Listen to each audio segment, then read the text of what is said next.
Dreaming of a 6-night getaway to paradise? Escape to the islands of Tahiti and Moorea with Air Tahiti Nui, the world's most immersive travel experience. This all-inclusive vacation package is designed to take you to a tropical haven, starting with non-stop flights from Los Angeles or Seattle to Tahiti. From the vibrant cabins to the warmth of our Polynesian crew, you will be transported to Tahiti from the moment you step on board. Your package includes luxurious hotel stays, ensuring that your experience is as comfortable as it is enchanting. Start each day with a delicious Polynesian breakfast, enjoy exciting excursions that showcase the beauty and culture of the islands, and take advantage of convenient transfers that make your trip seamless from start to finish. All of this begins at just $26.95 per person. Whether you're looking to explore crystal clear waters, unwind on pristine beaches, or immerse yourself in rich Polynesian culture, Tahiti and Moorea offer endless possibilities for both adventure and relaxation. Call 1-877-468-2448 now to book your Tahiti and Moorea escape. Lovers wants to know, ever forget Valentine's Day in the past? Need to make up for it?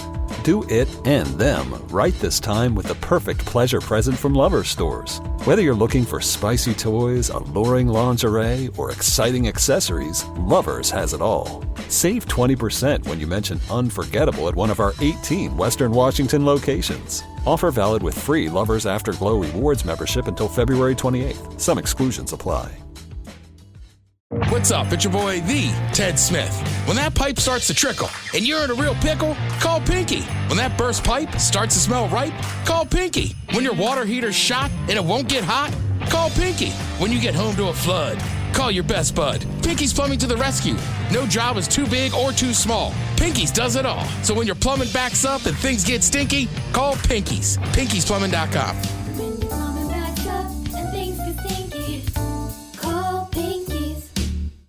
Anyone know what channel the game's on?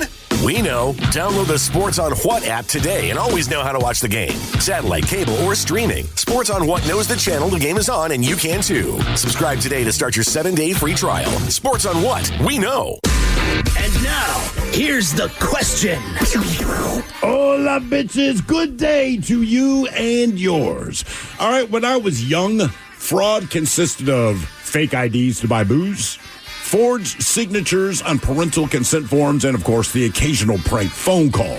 Needless to say, times have changed. For example, according to the FBI, Americans lost $5.6 billion to cryptocurrency fraud. Last year alone, that's a 45% increase in just 2 years. So you ask yourself, are scammers getting clever or are we getting dumber? Well, the jury is still out. Our very own Mike Hawk brought us a story yesterday of a French woman who was duped out of $850,000 when she was convinced that she was dating Brad Pitt. Yes, that Brad Pitt. Now, this woman, believe it or not, she divorced her millionaire husband to pursue this. In fact, she did not figure out that she was being scammed until she looked at a tabloid and saw a picture of Brad Pitt with his current girlfriend. Now, according to the Global Anti-Scam Alliance, the Brad Pitt scam, that covers 3 of the 9 latest scams you need to be aware of in 2025. That would be an AI scam, an imposter scam, and a romance scam.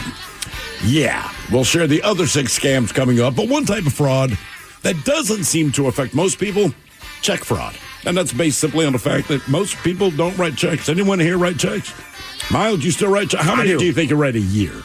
20, 30 maybe. Okay, I was going to say, believe it or not, the average American still writes 30 checks a year. And believe it or not, we write more checks than any other country. And therefore, check fraud is still up 400%. Basically, fraud and scams, they're up along any metric that you want to measure. It can be the Brad Pitt lady. It can be counterfeit merchandise. It can be a forgery. And that's what today's question is. Today's question brought to you by our friends at Advanced Hair Restoration. We want to know who got scammed, duped, or taken advantage of, and how. Be part of the big show. Call 206-803-ROCK. Like the Men's Room on Facebook, follow us on Twitter and Instagram at Men's Room Live, and send those emails to the Men's Room at KISW.com. The debauchery rolls on. You're listening to the Men's Room with Miles and Thrill. 99.9 KISW. Oh, but Joel's away we go. Welcome to season 19, episode number 4,243. What a large and a charge program we have for you today. Guaranteed future repeat. The exciting return of Who Sucks Less. Steve, I don't know how you do it. You find people doing bad things in the news. You bring us 3 stories each and every week. It is up to us to determine, of the 3 stories, which one actually sucks the least. How are we looking this week on Who Sucks Less? Well, like in a week, it'll annoy you, but basically we have 2 insurance-related stories. I know you're not going to believe. Can you believe that insurance companies might be scamming people? I know. I hope you're sitting down when you heard that. We could use this for the question. And, God, you can do that all day. And then one, just people and their drones. There's a good time and a bad time to use your drone. Okay. And it shouldn't have to be explained to you. That's right. Who Sucks Less is coming up at 4:30. Also, a quick reminder here, your shot at $5K a day is right now. All you need to do is listen to us for 1 hour on the Odyssey app or Odyssey.com. And be sure to sign in. You're automatically registered to win your share of $5K a day. Just that easy. It is. And it's not a scam. I mean, that's a real thing. I mean, you can actually... Well, we don't think it's a scam. Win to be honest with you. $5,000. Like the company, they seem like they're on the level when they say this, but I guarantee nothing. Mike, have you ever thought about just logging in there on your phone during the show and seeing if you could just, pull off $5,000? Absolutely, I do, but I can't do it. I'm with the company. Because that's a scam job. It is. Yeah. That does Do you think I they could would scam the company. Do you think they would do the research on that? I think if Mike's name pops up, they'll be like, I think he works here. Do you think they put that name in the database? Did your wife take your Gotcha. last name? No, she didn't. Ooh. Yeah, see there? We're not talking about it. But We're not you're talking about it. But They you're might get logged one of in our with your family legal name, you see. Oh, yeah, exactly. So will they know that? Oh, yeah. That's what's on your paycheck. Yeah, that's what's on the paycheck. That's how they get you. That's on the W-2 they're going to send me. Yeah, that's how they get you. $5K a day. Just listen to us at Odyssey.com if you're at work or on the Odyssey app. Either way, 1 hour gets you automatically qualified to win that money. Okay, today we're going to talk about who got scammed, duped, taken advantage of, and how did that happen. And look, it might be something that you are somewhat embarrassed of, but it's feasibly, it's touched each and every one of our lives to some degree, somewhere along the line.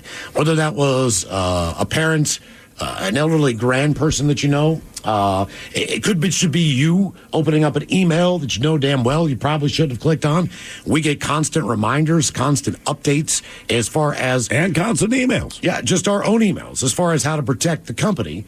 Because at one point in time, there was a group, who knows where, that was basically just hijacking, companies' IT stuff. Right. And then saying, like, look, man, you need to pay us cash, and we will either restore or get your stuff back or whatever the deal They're is. going after the big companies. Yeah. The insurers and the Equifaxes of the world. We actually, do have, like, mandated training on the stuff. Yeah. Every few months, they send us stuff. And it is helpful. It is helpful because look, I know nothing about anything when it comes to tech. So you go through it, and it's pretty common sense, these videos they give us. And you go, okay. But the one they sent us was about what the phishing schemes, I guess it was. So like, click here for your chance to win blank. And they're like, look, just as a company policy, we don't do that, blah, blah, blah, blah, blah. But on that same email, the same training module, as they called them, that they sent us, it was, by the way, as an Odyssey employee, if you click here, you'll be entered to win, I don't know, it was like a pair of earbuds or something. So I'm thinking, all right. So this thing is about not falling for the scam of someone promising you an enter to win. But on this module, should I so choose, I can click here for my chance to enter to win. So I didn't do that one for a good long time. And then finally they send you the email that's kind of like in red type, like, hey, seriously. And I sent them an email back and said, man, this whole thing's about phishing. So I assumed that the test was whether I was stupid enough to click on this offer that you guys made. I knew that wasn't the case. I was just trying to get out of it. And they came back with a quick little blurb like, we didn't really think about that at the time, but get the goddamn thing done. So I did. I think a lot of them are phishing. You gotta wait till you get to that final notice. Because then it seems that's how you can get me. That's how I confirm it. You send me the angry red one that says like, look, right? Because I'm going to click on that one because I know you, and then I'm going to find out that's the scam. Well, when it's in red, we know it's inside the company. Right now, it could be from anybody, Mike. Exactly. And think about the text. Because I'm waiting for my red one on the latest one. I get a reminder every day, like, hey, this training module's been here since October. We need you to do it. And I'm not making this up, because it's not quite in the red text yet. I haven't gotten to it. You're waiting for Castle to come around the corner like, hey, get that doggone thing done, man. Well, you get the email from him that just says, do I need to say anything else? Right. So right now, okay, just right now. Or you just don't open them. Be like, no, I haven't read that. Right now in my work email, all right? This is just my work email. I have 159 spam emails. Oh, yeah, that's all we get. Now, some of these, believe it or not, a lot of the times you think, man, oh man, they didn't read my birthday email or whatever. I will go through this like once a week and realize, yeah, one just fell through the cracks. And it's from a week ago. And for the most part, that's why, if we're here, that we didn't get your email. Because it went into my spam. Now, if I look at my personal email account and get into that, the spam is a lot more personalized. As far as all of the things that, for an example, let's see. Like big? Yeah, I mean, well, they know how to get you. Believe it or not, I got one of those. I actually did get one of those that basically said, we know your porn history. Oh, no. I got one of those, We know what kinky things that you are into. Okay. Send us X amount of dollars, and we will not release the videos that we have of you. I'm like, you don't have any videos. That is exactly what I got a couple of months ago. And I said, the reason I know this is BS is because where I choose to surf my porn is not what you're saying. Right, correct. I just don't respond to any of them. Sometimes you'll get a text that's just like, your package hasn't arrived. And you can just tell, like, there's just something a little off with it. Oh, yeah. But, but like anything, you send out 1 million and you see who bites. I got one on my phone the other day for something I don't own. I can't remember, but it's like, hey, man, you have an unpaid bill, unpaid parking fine on some kind of vehicle I don't have. Yeah. And I'm like, all right, but if someone does own that type of vehicle, I can see that they might click on that. I did almost get caught, like 3 years ago. I'm at a bowling alley. I had literally just saved a child from choking with the Heimlich maneuver. So kind of frazzled. I'm there with a group of people. It's just chaos, right? You know, you have kids. Like, there's like 8 kids running around, blah, blah, blah. So I get this call, and it's like, hey, your power bill is overdue. And it's like, we're going to turn it off, right? Now, unfortunately, growing up, we had utilities cut off before. You've had the experience. Correct. So that's the last thing you want to go through, right? And in my head, I'm like, man, maybe I didn't pay it right away, but there's no way it's that late. Sure. But the guy's talking me through it. I'm outside the bowling alley, and I almost fell for it. But then it was like, well, you can't pay it at any location. You got to give us your business or your bank info. Right. That's what I was like, hang on. Wait a minute. Right. Come on, man. Right. Something is not right here. But, I mean, to their credit, they're good. I mean, I think of myself as a pretty intelligent person when it comes to that kind of stuff. And, I mean, I almost fell for it. I think everyone almost falls for it up until the exact point that you said. Once they ask for your bank info, it's like, okay, this is a scam. Mm-hmm. Right? Yeah. Because the chances are they're pretty good at their script. But, right, once they ask for bank info, like, this is out. Here's one from AT&T. They say that I owe $421 on a past due balance of $288. So if I pay the $288 to wipe away the $421 bill. Let me guess, you're on Verizon. I don't have AT&T. Yeah, exactly. Yeah. It's similar to, I'll get a text message that says your Bank of America card has been hacked. Yep. I don't have a Bank of America card. Mm-hmm. 2 days later, I'll get one from Citibank. We can go on and on and on and on and on. Yeah, until they find the bank. Exactly. They just don't know what bank account that I actually use. Someone here on the text says, I got a call from a guy saying that he was from Customs and my package needs to be cleared. And I said, oh, man, you guys are holding my cocaine. And he hung up on me. Really? It's a good move. Okay. Well, we start with the... I mean, there is ways you can kind of scam people in normal life, too. Oh, absolutely. Like not like money or stuff, but you need something done. Hell, I'll just say it. The last couple of years, we'll just say I had to have somebody served. So there's a way to be like, yeah, we'll meet here. Like, there's no chance I was going to meet them. Yeah, no. I just needed to make sure that person was at that spot for this lawsuit. Okay. All right. So it's kind of scamming them. Well, no, but you just need to make sure it gets done. Yeah. So one way or another. It's a scam, but it's a scam for the good. I mean, think about, what was it, to catch a predator. Okay. Right? I mean, it's a scam, but you're getting a pedophile off the street, so nobody felt bad about it. Yeah. Right? Half the sting operations are based primarily on a scam. How weird is it to be on the good side of that part? What do you mean? It's a sting operation. You're you're catching a predator. You're catching a pedophile. Well, that means you have to pose to somebody. You do. Yeah. I would think the worst part of that job. I'd feel gross. Depending how long it takes for them to agree to it. Because, like, in your head, you send a message and they go, yeah, as opposed to the 3 or 4 days that you have to communicate with this person, just hearing whatever's going on in their brain and they're sharing it with you. Like, that's that's got to be a gross moment. But then I got to think when you finally bust them, you feel that much better. Yeah. Yes. Like a lighter note, we were talking about technology that people just don't really are not into. And Ted, you said the QR codes, you never like them on the menus. They don't work on your phone and all that stuff. I'll just look up the website. Mm-hmm. Yeah, me too, because I have read enough to know that, a lot of those QR codes, man, they have the potential to be pretty damaging and dangerous. And the last thing I want is for my identity to get stolen, because I've known a couple of people who that has happened to. Or would they get you with a QR code? And it was absolutely living hell for them to try to figure out how to get out of it. It's not going to be at the restaurant, because the restaurant has a business to protect. But they said the one that gets me now is a lot of the parking places. Right, because God forbid you just give them money to park your effing car. You have to go through 800. Like, by the time you are done setting up the thing to actually pay your parking, you would have already gotten a ticket, right? But they put their QR codes over the actual QR code sticker for it. Right. So you don't know. You just want to pay for your parking. It's like a skimming device on an ATM machine at a convenience store. Yeah. Or the gas station, or wherever It happened to my cousin. He got skimmed? Yep. And what happens after that happens? Is it just uncontrollable expenses from everywhere? Is it Correct. Same thing. He walked over to the store by the hotel. I feel bad. His hotel's in my hometown, and the car got broken into. And then they found it the next morning. He wakes up, he's got all these alerts, and he's like, "Oh, that's not me." The only dumb is the people were just paying bills. Really?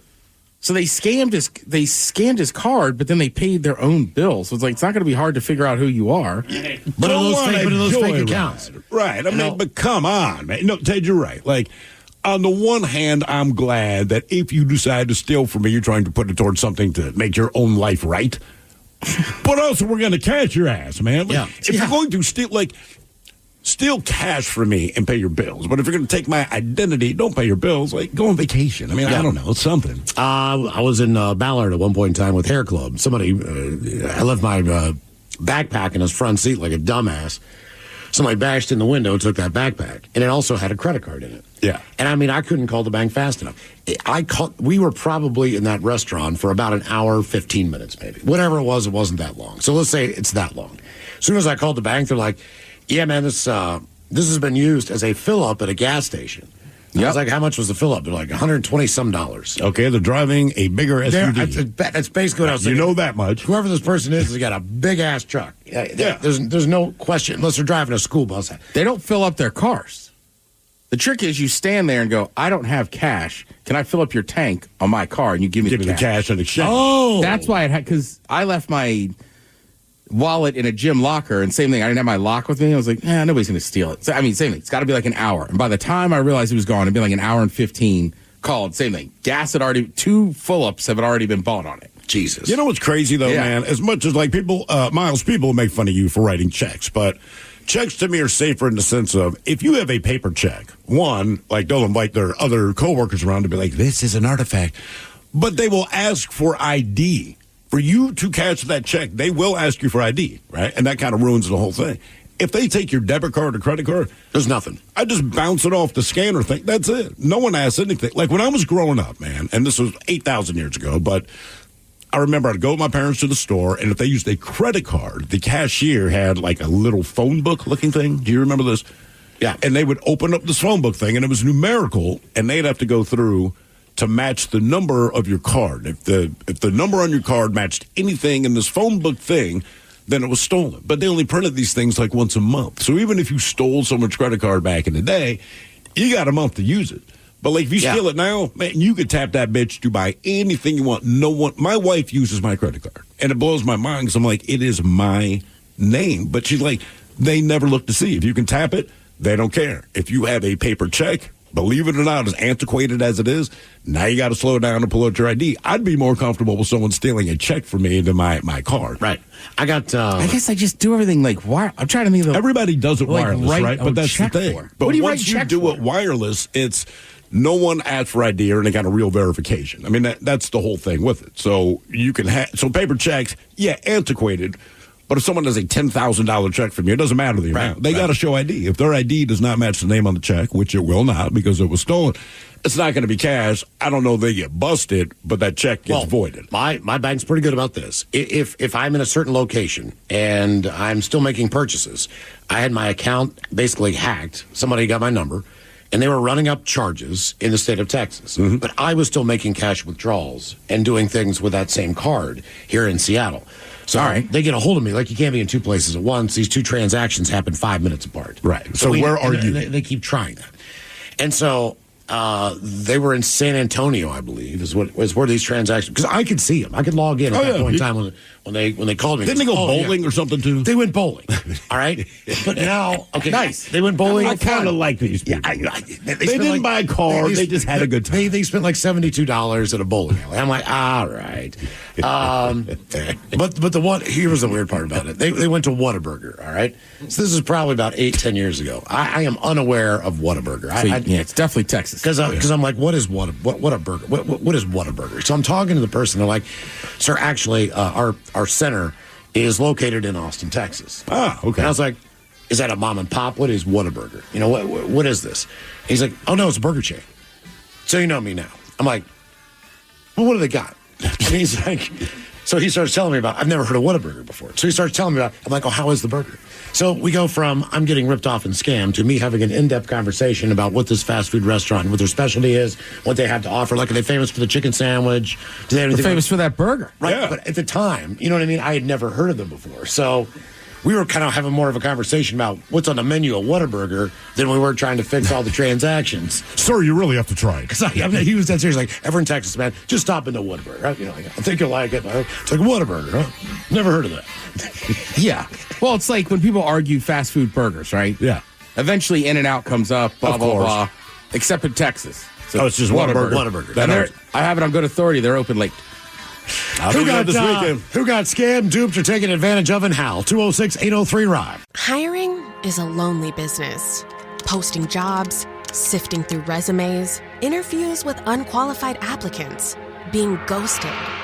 What if you could link with dozens of qualified candidates who are ready to work right now with just one connection?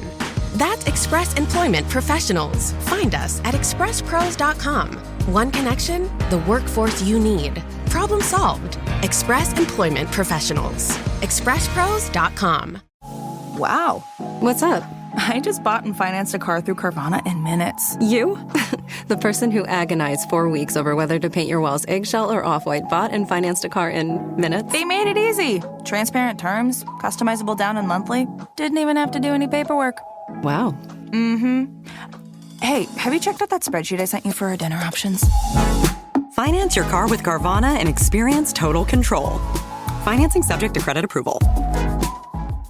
Plug in a Hyundai EV and the extraordinary happens. From the charge time and range in the Ioniq 5 and 6 to the adventurous spirit of the Kona Electric to the 601 horsepower Ioniq 5N. Hyundai EVs make the extraordinary electrifying. There's joy in every journey. EPA estimated 303-mile driving range for 2024 Ioniq 5 SE SEL limited rear-wheel drive and 361-mile driving range for 2024 Ioniq 6 SE long-range rear-wheel drive with fully charged battery. Actual range may vary. Visit HyundaiUSA.com or call 562-314-4603 for more details. This podcast is brought to you by Kleenex Lotion Tissues. You can't predict sick days, but with Kleenex Lotion Tissues, you can be better prepared for them while helping keep your skin healthy. Whether it's a surprise sneeze or a stuffy nose, it's always good to have something gentle on hand. Kleenex Lotion Tissues moisturize to help prevent skin irritation while you're battling those unwanted cold and flu symptoms. It's extra care when you need it most. I mean, why not have one less thing to worry about when you're not feeling your best? For whatever happens next, grab Kleenex. The brand new Grand Casino in Shoreline is now open. Step into the action with Vegas-style table games like Baccarat, Heads Up Hold'em Poker, Pai Gow, Blackjack, and High Card Flush. Feeling hungry? Feast on delicious Chinese, Vietnamese, and continental dishes plus breakfast favorites. Dine in or take out. And don't miss daily happy hours from 4 p.m. to 7 p.m. and 10 p.m. to midnight. Grand Casino in Shoreline off Aurora. Open daily from 9 a.m. to 4 a.m. Visit GrandCasinoGaming.com. Welcome to the Grand Experience. 99.9 KISW. The shenanigans continue. This is the Men's Room with Miles and Thrill.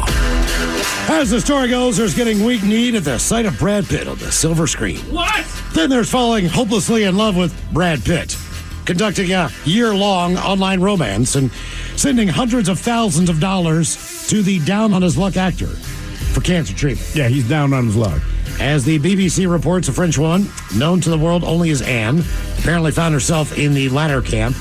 Ended up sending scammers around $855,000. Per NBC News, the 53-year-old interior designer says in an interview that she was approached online by a woman, supposedly Brad Pitt's mom, who told Ann that her little boy needed someone like me. Ann and the supposed Brad Pitt corresponded via various social media platforms, with the fake actor sending her what turned out to be AI-generated selfies, eventually pleading for money for kidney cancer treatment, claiming that his small fortune was locked up in his divorce battle with Angelina Jolie. At first, I said to myself that it was fake. This is ridiculous. I just got played. I admit it, and that's why I came forward, because I am not the only one. Anne herself was going through a divorce, from which she was awarded almost $800,000. All of which and more went to the scammers. The jig was up when Anne spotted pictures last summer of the real Pitt with his real girlfriend, but by now, at that point, the money was gone. The online mockery that has followed her story has been so severe that a lot of sites have actually taken down the interview. A rep for the real Pitt tells Entertainment Weekly, it's awful that scammers took advantage of fans and their strong connection with Brad Pitt and other celebrities. Yeah, I can see where the criticism came in, though. Like, I feel bad for her, but also, you're a grown-ass woman. You're in your 50s. You're not 70, you're not suffering dementia. You're not 18 years old and starstruck. It's like, man, you're a 50-some-year-old woman. Come on. And Brad Pitt's telling you can't afford cancer treatment. But you haven't read about any of this. You haven't read about any of his struggles. A couple of texts that came in. I like this one. It says, a dude I worked with, his aunt had her ID stolen. And they paid her bills. Why? So they could apply for a mortgage under her name. So they paid her bills. The idea was they wanted to get a mortgage a little bit later on. And someone else here says, oh, man, where's it? Oh, got scammed. This dumbass kid on Xbox Live a long time ago. He was being a douchebag in Halo 3. So I made a second account and pretended to be a cute girl that who didn't know how to play. And he took the bait immediately. I managed to con him out of 2 years of Xbox Live for being his girlfriend for about $150 in Microsoft points. I then transferred all that to my account and deleted the other one. Still don't feel bad about it either. Stupid-ass campers. Our question, who got scammed to or taken advantage of and how? 206-803-ROCK. Hello, Kenny. Welcome to the men's room. Hola. Hola. Okay, guys, so don't judge me, but the only people that got hurt was the state of Washington in this scam. And you know how when somebody dies in the state of Washington, the red tape takes 6 months to a year, and then the state goes in and sees all assets. I did not know this. Yeah, they have to run through the red tape, probate, make sure there's no survivors, and then if there isn't, the state gets everything, right? So in 1975, me and my boys, a couple of them, we were 16, right? And one of us got this brilliant idea. We'd go through the newspaper, find someone who had died, elderly person preferably, and they would print the address. We'd go to the house at night, break in. The first race was to the medicine cabinet, and then under the mattresses for the cash, we'd get antiques. We ran this scam for 3 years. We'd get antiques, stack them in the yard, pick them up in the dude's car, go out to the swap meet and sell them. We were having $400 weekends. And this scam, again, went from when we were 15 till 18, I quit. But I had a vehicle, and they found an address, and I went and dropped them off, North End, Tacoma. And I was supposed to wait 15 minutes down the street so they could get in, and then once I knew they were in, I was clear to go. Well, about 5 minutes, I heard a gunshot. Jig was up. The cops took them 3 years to figure it out. They ran their own ad and were waiting in the house. Uh-huh. So did you get busted? I never got busted. Never did a minute of time on it. I'll be damned. Okay. But it was... we took advantage of the state. Nobody got hurt. The people were already passed, but we got a lot of medicine, a lot of gold jewelry, a lot of antique small items, tapes. Some of these tables at 75 were 100 years old. Grandma's, we'd get $150 for one little table. Well, where were you guys fencing all this stuff? Because, I mean, and look, you were 15 to 18, so it's a little more forgivable because I won't even recount what I was doing at those ages, but worse than that. But generally speaking, when you go to someone to fence these products, if you're 16 and you are a regular customer of mine with antiques and jewelry, I know what you're up to. So even the guy that's buying the crap from you is part of the whole process. Well, yeah, we did it at the swap meets at the old Starlight Drive-In Theater in Tacoma. Used to run swap meets on the weekends in the summer, and we'd take our antiques there. And, dude, I mean, we made some bank. Like I said, this rolled for 3 years till the detectives finally figured it out. What did you know the people didn't have families? Yeah, see, back then when someone died, the newspaper people or the coroner would send to the newspaper, hey, this person died, no survivors. They would post the address. Well, even if they didn't, all you needed to do was look up their name in the phone book, and typically people put their address with their phone number. So at that point in time, the white pages. Yeah, I don't know which one of the three of us, I didn't do I wasn't that bright, but one of those two boys, hey, let's go through the paper and do this. And man, it worked for 3 years, and I'm telling you, we rolled in some money those years. Well, you're right. They still do it. If it's an obituary, they don't give the address, but they will say, like, no surviving family members. I'm like, look, man, if you're going to write my obituary, be like, he has 15 sons, all of them are in the MMA, right? I mean, and they were real close to Survive by even his dog, who has a gun. And rabies, right? I mean, everything. Everyone's going to sound badass. Invented a gas chamber alarm system for their home. Right. Whatever it is. In his booby-trapped home. Exactly. Yeah, maybe putting the address out there. Well, it's happening to NFL athletes all the time. The scam is the fact that they are on the field. They are on the ice. Pittsburgh Penguin, I believe just yesterday, reported that I think they were playing Ottawa. And that's when basically they went in and looted his home of all of his jewelry, all of any cash that they could find. Right. Whatever was valuable that was, something that they could take, they basically took it. And so the NFL's issued warnings. The NBA has issued warnings. Major League Baseball. But even with the warning, the problem is, like, if I play on an NFL team, right, even if I'm the third string guy, if I'm on the flight and we're playing in Buffalo this weekend, I'm not home. I don't know I could have a house sitter or something like that, but they know you're not there. Didn't that happen to Gronk? It happened to Gronk. It's happened to a couple of people Mahomes, this past football Kelsey. season, right? Even some of the people with the fires, not that their house itself is damaged, but they evacuated, or sometimes just they're shooting a movie somewhere and this person's single and they know you don't own a dog, so there's no dog sitter or anything like that. And people rob your ass while you're over in England, filming some movie, and you don't even know until 3 months later when you get home that this happened. But how many people got busted on that on Facebook? Usually kids. I was just about to say, but also throwing a big party, my parents are out of town. Right. Well, adults do it, though. People go on vacation and post pictures constantly on vacation. Gone for a month. And it's not hard to tell. Like I know somebody that works for the NSA, and they were like, never put certain information on your Facebook. He's like, it's that simple. It is. And a lot of people are combing through it for that reason. Like, post your vacation pictures after the fact. Right. Enjoyed Hawaii. Here's my hot dog legs. Yep. Right. But don't tell them that you're not home. Yeah. I mean, I'm getting a new dog this weekend. All right. Yeah. Kind of feisty. It's almost like a pit. But it walks on two legs, smokes. Yeah. But I'm pretty sure that house is going to be empty, so I'll just cruise over. I tell you what, the one of the bigger scams that my buddy used to do, and he kind of told me how to do it, and I did try to apply the scam a couple of times, but I was never successful at it because I couldn't find the right flights. But the idea being, when you travel, as far as the economy goes, it is more about the place that you land. So think about gas prices. They are ridiculously high in Seattle. Yeah. If you go to a more rural area, you'll be shocked to find that the gas is half price. Dude, it's $1.20 cheaper in Philly. So when you look at it that way, think of the airlines the same exact way. So, for an example, let's just say that you wanted to get a flight to Chicago. Now, that flight to Chicago, maybe they have a major event going on. Yeah. Maybe you're flying in on the weekend, and there's a convention going on, or the Bears are at home, bad example.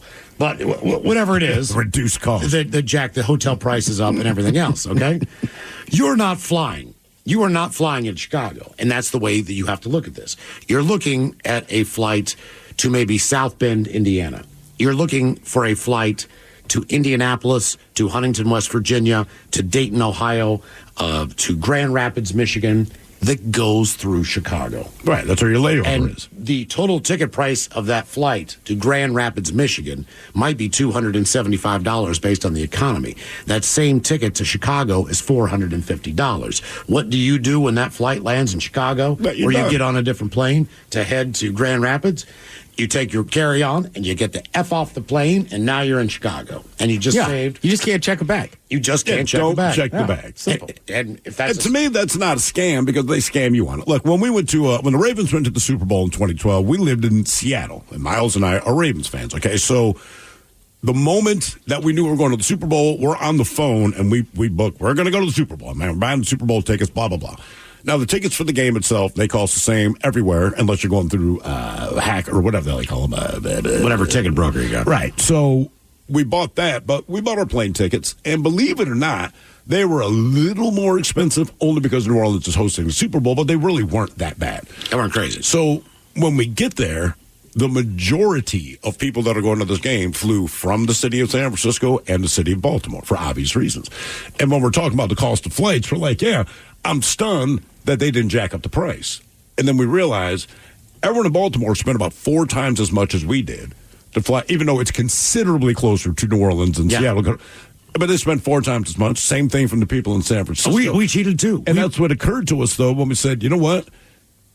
If your team goes to the Super Bowl, the best thing you can do, should you be lucky enough to get a ticket, is fly out of a city that is not one of the 2 home cities, because the airlines, and look, I don't feel bad, man. They jack the price. It's the same flight. Right. They're going to treat you just as piss poor. They're still going to lose your baggage. You're still going to get a Biscoff cookie, but they charge you like you're flying first class to Paris. Yeah. Right? Just to get there. But because we were from a city that was not being represented, we didn't spend much more than it wasn't crazy. But then we even cheated that system. So the tickets to New Orleans from Seattle's always going to be expensive to fly out of. Yeah. Again, it's the destination point. So we picked Biloxi. So we flew from Atlanta, and Biloxi's about an hour away. Still on the Gulf of Mexico. We just said, you know what, man? Now these tickets, they're about $150 cheaper. Right. Just to fly into Biloxi. We're still going to get a rental car like we would in New Orleans, and we're just going to roll in, drive an hour that day, park our car, go to the game, come home. Yeah, we stayed in Biloxi as well. Yeah. Because we were going to stay in New Orleans, man. It's at the Superdome right off of Canal Street. Yeah, we looked at the hotel prices. Like, we are not doing that. And I cannot remember the price difference. Seriously, an hour drive, like driving from here to Tacoma on a heavy traffic day versus staying in New Orleans.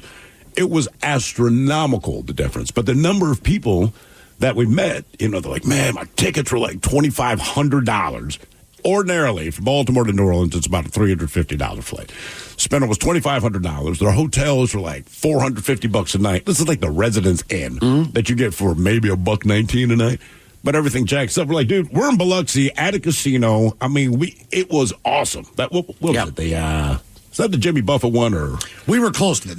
They had not finished building that yet. It was still somewhat under construction. There's a very nice Hard Rock Cafe hotel. Is that where we were?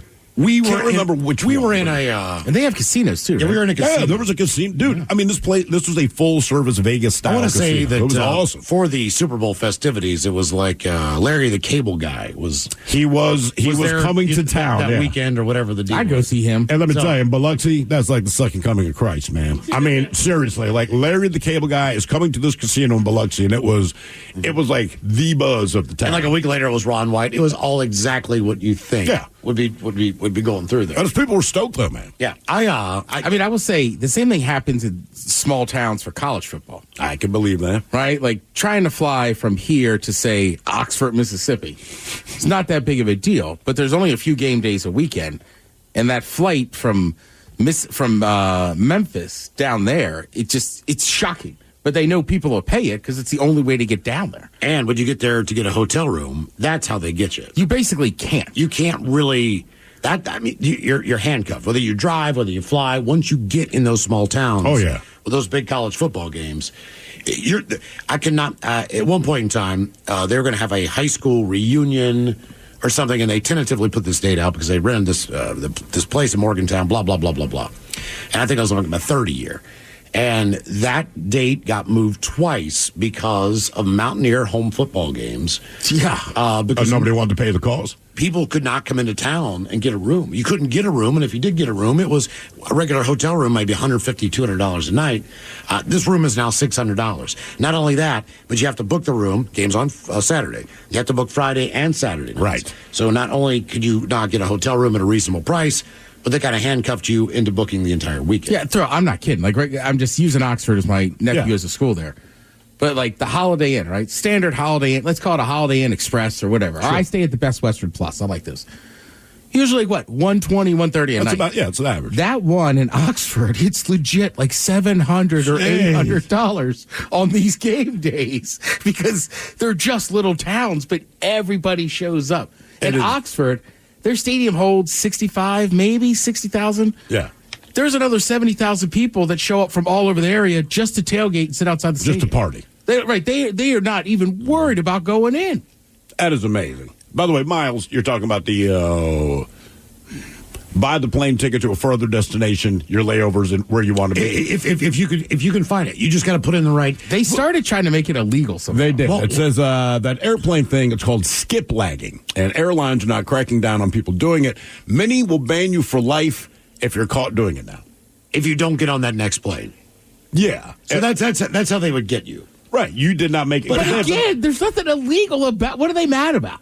Well, here's the thing. There is nothing illegal. It should be illegal that they price gouge, but it's not because they got people to pay that off, right? But they're mad because you're screwing with their business model. So it's not that what you're doing is illegal, but like any private company, you say it is against our policy.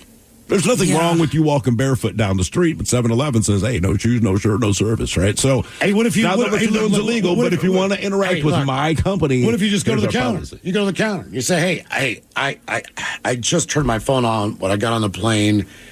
This is insane. I have a family emergency back home. I got to turn this thing around. I'm going to go look for a flight home on any carrier as fast as I can. Just know They'll be like, get over the line with the skip lag or something. Yeah, I can't get on. I guess I'm just thinking, like, you can go to a sporting event, right?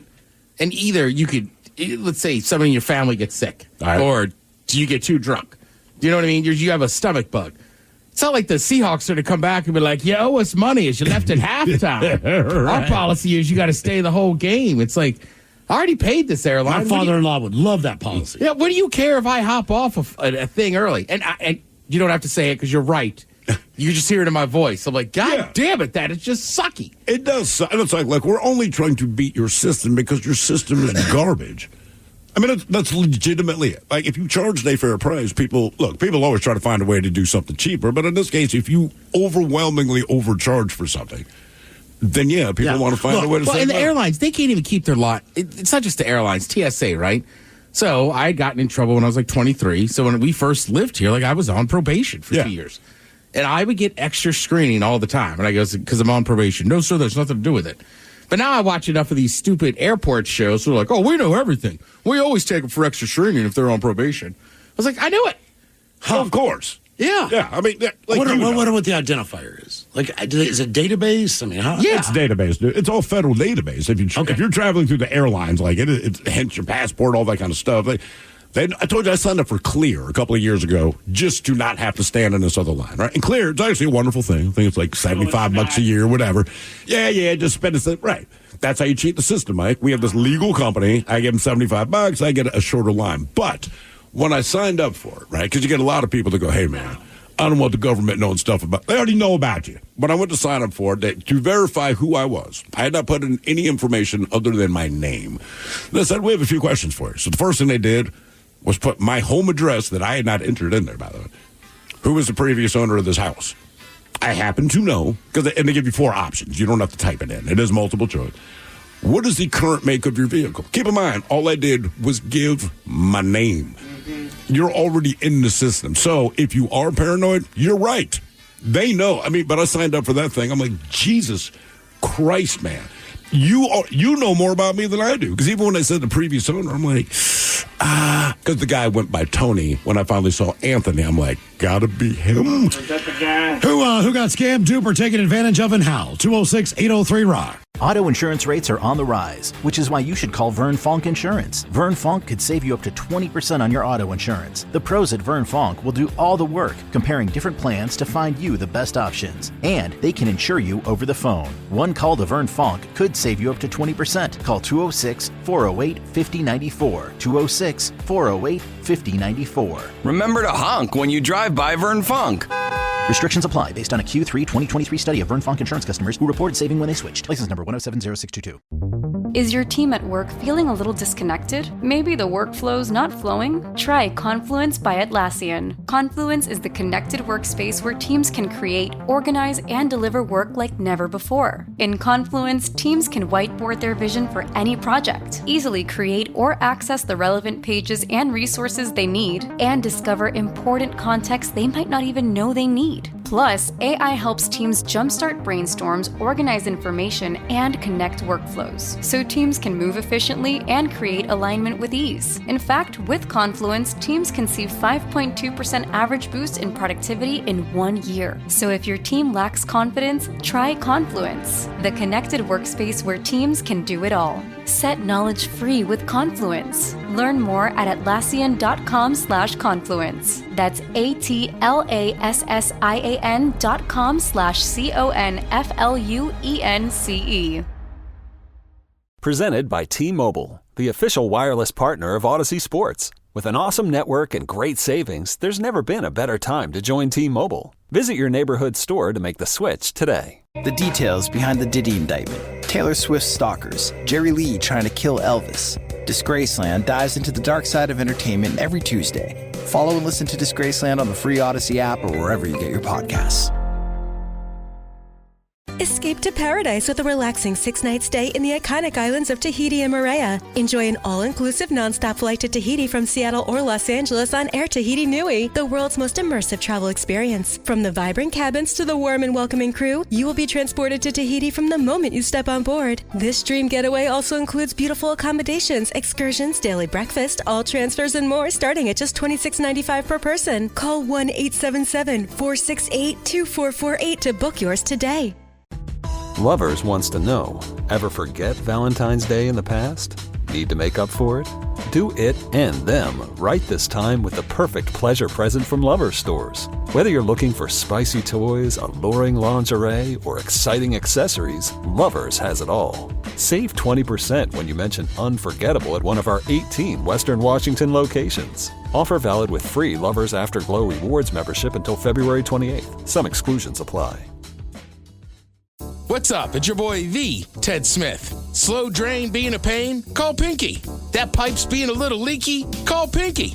When the toilet won't flush and you're in a rush? Call Pinky. When your shower lost all its spray power? Call Pinky. When your sink's on the blink? Call Pinky. Pinky's Plumbing promises to lick all your plumbing problems quick. So when your plumbing backs up and things get stinky, call Pinky's. Pinky'sPlumbing.com.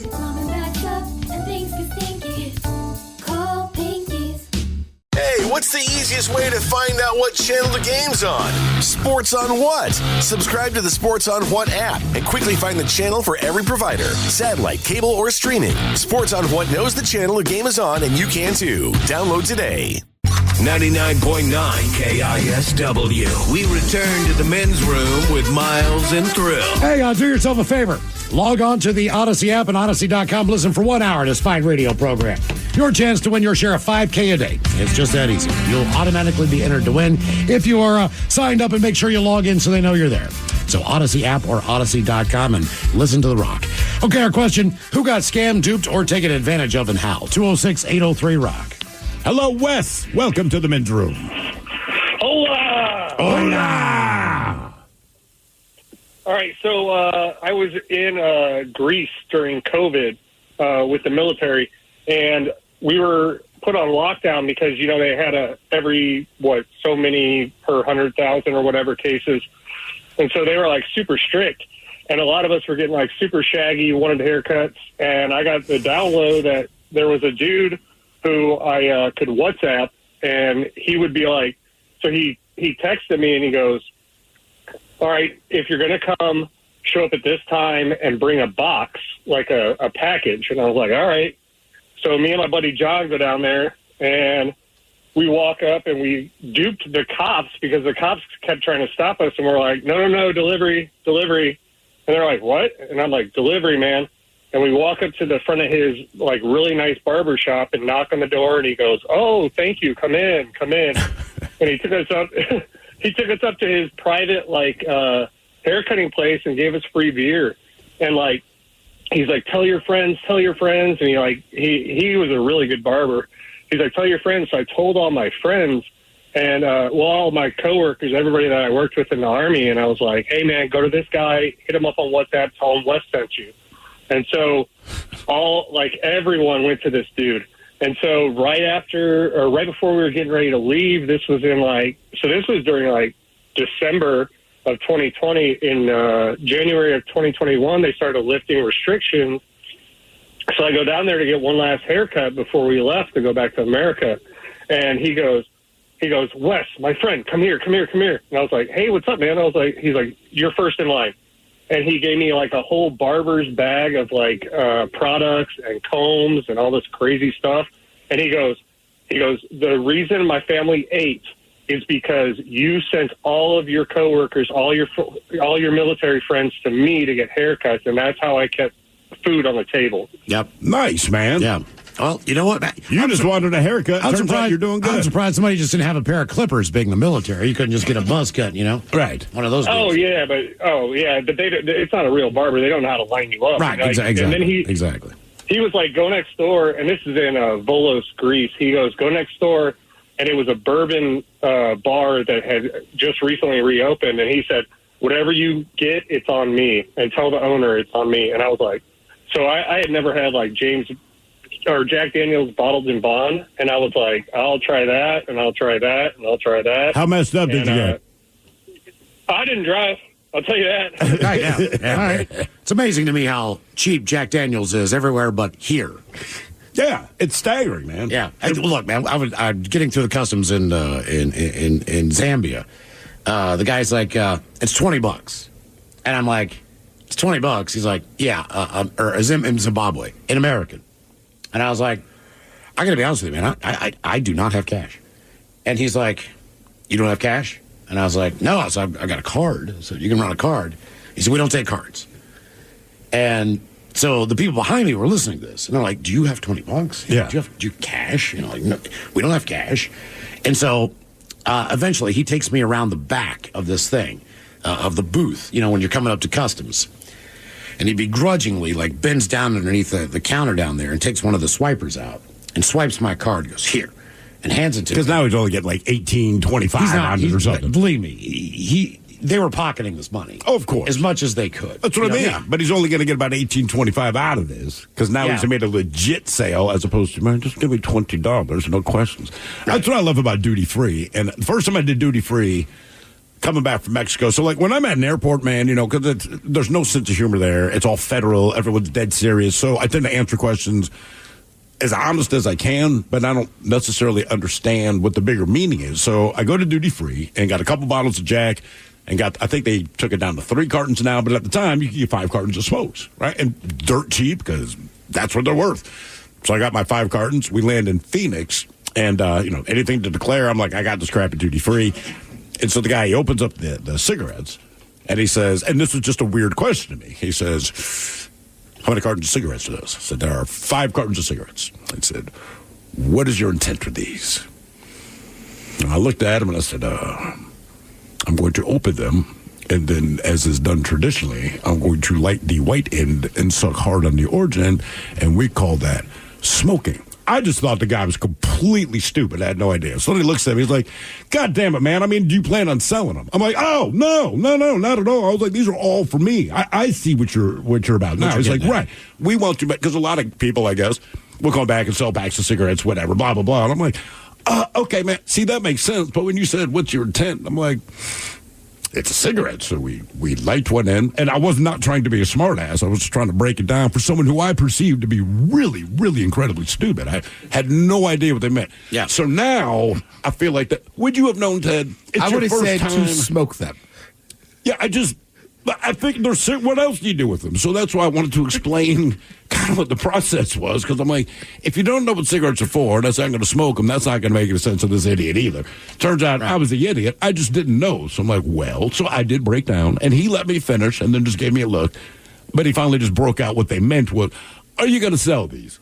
Oh, Jesus, no. Sorry, man. I had no idea that is what you meant. Well, also at the airport, a lot of time, the customs or whatever, they just ask you beyond simple questions to see how do you react, right? When we were coming back from Germany, we were kind of in a hurry, and that guy, what are you doing here? See how, and he just goes, who's your favorite player? And I was like, I guess DK Metcalf. Right, but it just, I don't know. I love the Seahawks. I'm not one of those people that talks about my favorite player. It just caught me off guard, but I was like, oh, he's just seeing if I'll answer. Yeah, but you know, when we first moved to Seattle, and this does not happen much, especially post 9/11, we had one-way tickets from Baltimore to Seattle. I don't know if it's still the same, but at the time, I guess if you buy a one-way ticket, they flag you for being a potential threat, right? Because you have no plan to return to where you're coming. But we were moving here. But the thing about moving here was, basically, we're going to land in Seattle, we're going to get a cab, we go to the radio station, and then they're going to let us know where we're staying, et cetera, et cetera. We're not in a hotel, right? So, but we don't know what hotel. We're going to have to stop at the station first. So the guy, I remember he's asking me the questions. He's like, it says here it's a one-way ticket. I'm like, that is correct. And he says, why is it a one-way ticket? I said, believe it or not, I got a job here. And look, just at the time, I understand that looking at us, you'd be like, nobody hired you and bought you a ticket to fly out here to get a job. So he's like, what's your address going to be out here? I said, I do not know. Okay, well, where are you going to stay? I do not know. And there were like three other questions. I'm like, I don't. He goes, how do you not know the answer to any of these questions? I said, because you're asking me questions that I do not know the answer to. So I will answer your question gladly if you ask me something I know, like my favorite color, my name, Ted, in your case, my favorite football player. I can tell you that, but I don't have answer to these questions. But as I'm going through this, I'm like, this really does sound bad. I'd be suspicious of this guy, too. And then I want to say, Ted, you were right behind me or something, right? And yeah, because I got pulled aside as well. Are you with this guy? Or something to that effect. And it's like, all right, just go ahead. Yeah. Speaking of COVID. But I mean, think about it. Do you know where you're staying? No. It's a one-way ticket. Yes. Who bought it? A company. Guys, it's like BS. I'm like, I don't know how to answer these questions. Well, like when I went to London, I was traveling with somebody else. Yeah. But we weren't, technically to me, we were not traveling together. Right, because it's separate tickets and you're all adults. Right. But when I got up in line at Border Force, right, you're waiting. That's what they call their... Border Force. Yeah, it sounds Border better Force. than Homeland Security. That sounds like a TV show, doesn't Border Force. But same thing. I don't realize, and it's another radio person, right? It's Jubal. I don't realize Jubal is on my 6. And the guy's like, you traveling alone? Yes. What are you here for? Seahawks game. Who's that? And I turn around. I'm like, God damn it. I guess I'm traveling with him? I was like, right, I'm like, we came over together, but, then it's like, I'm like stumbling and bumbling. Like, I'm not with him. I'll tell you what, I've had to tell my kid, my son's a smart ass, which I do appreciate. My wife always, he gets it from you. I'm like, I know, but there's times where you can't crack a joke. So, especially if we travel internationally, right? You got the passport. And inevitably, if your kids are like 12 and under, they do ask them, who are you traveling with today? No, is this your mother or is this your father? So the woman starts with me this time. She's talking to my son. Sees his name. Is this your name? He says, yes, it is. How old are you? He says, it all matches up. And she points at me and goes, is this your father? Dude turns around, looks at me, points, and goes, this guy? And, I mean, you see the look on this woman's face. I'm like, dude. He's like, yeah, man, that's my dad. So I had to pull him aside. I said, look, dude, man, I appreciate the humor, but I said, I swear, in an airport, it's the opposite of a comedy club. These people do not laugh about anything. Didn't your daughter bust you at the movie theater? Yeah. I want to say it was, I can't remember the age cutoff was to save money on the tickets, right? So I think it was like 6 or 7 years old. If they're that age or younger, the tickets are like $3.50 a pop. If you're an adult, they jump up to about $10.50. And I don't remember the movie. It's not a movie I want to see. I'm taking them. So I said, listen, guys. No, it was my son. So listen, guys, when we get up there, I'm going to ask your age, all right? And so tell him, I look at my daughter. I said, say you are 6. Look at my son. You're fine the age you are. They're like, got it. So go up there. How old are you? My son gives his age, which is honest. And then my daughter gives her age, and she's kind of smiling. And my son's like, well, no, my dad just told her to say that. I'm like, dude. So again, the guy's like, 10.50. I'm like, thank you. Great. Thank you. Great. When COVID first started, he was the last caller talking about COVID. Initially, if you remember, you basically could not do anything. There was nothing you can do. Yeah. And then they started to slightly, as I like to call it in Washington State, enact the California-Oregon rules on everything. So then they started loosening up the same things that California and Oregon did. But at the time, initially, Oregon said, look, if you want to, you can still play golf as long as you walk and you're separated. It's not a big deal. Well, they didn't have that in Washington. So I was driving down there, a couple times a month, getting a hotel room just so I could play some golf because I was going stir crazy. Yeah. But then I found out that there was a golf course here in Washington where it was owned by a single individual, almost the same thing as this guy was saying. He could not keep his lights on unless he kept that golf course running. Sure. So he basically was doing a cash only, no transaction rounds of golf. Yeah. All right. So you had to walk. You had to maintain your social distance. He made sure about that. When you walked in there, he was, in fact, wearing a mask. He was he was adamant about the fact. Cash. I'm not getting a paper trail on this. I need to pay my bills. Correct. He eventually got busted. And they tried to shut him down. He reopened again, just like, F you. You know what I mean? Sure. This is, we're all separated. We can all do this. So we would drive down there. But there were a couple times. Or up there. Yeah, that case was down. Trying to help. Oh, yeah, up there. Well, he already got busted. He's still business. But Ted's trying to throw you the lifeline. Yeah, like, no, it was south. Actually, it was in Kent. It was in town. There might have been a monkey on the loose. But, there was a time where so there's a horn as well that he's got. He's got a bullhorn. And he says, look, man, he said, a couple weeks ago, he said, some people are out here writing down the license plate numbers. And I'm like, oh, you've got to be kidding me. And he's like, no. He's like, I'm not sure what was going on. I don't know if it was like a private citizen doing it to turn this stuff in. I'm not sure if it was whatever the deal is. He's like, but just know if you hear the bullhorn twice, just get your ass back in here, get in your car and leave. All right. So fortunately, that didn't happen. But he was diligent on the lookout. Now, on that same tip, I've got a question. Because I was thinking about going down to Oregon. And at one point in time, my buddy, he was cleaning the rug or the carpet in my bedroom, and he accidentally hit the dresser and he knocked the TV down off of it. Okay. And it smashed all over the floor. It's an accident. To the point where it was broke. All right. And I happened to be going to Oregon within a couple weeks. I did not do this. I kind of it spaced on me. But I was going to go down there and buy a television. Yeah, not pay the sales tax. Because I didn't want to pay the sales tax. Because it was going to be about a $400 or $500 television. And at 10%, I'm talking $50-$60. I'm like, why don't I just buy the TV down there? Yeah. Now, is that illegal? I've heard different conflicting things about if I live in Vancouver, but I've never Washington, heard it from a lawyer. Why would I buy anything in Vancouver, Washington? I wouldn't. If I lived there, yeah, I'd absolutely go to the Wait a state minute, is line. it illegal to buy it in another state because they don't have sales tax? But big ticket items, right? So it's I'm one talking, thing, yeah. like if you go to Delaware, one thing about Delaware on the East Coast, it's tax free.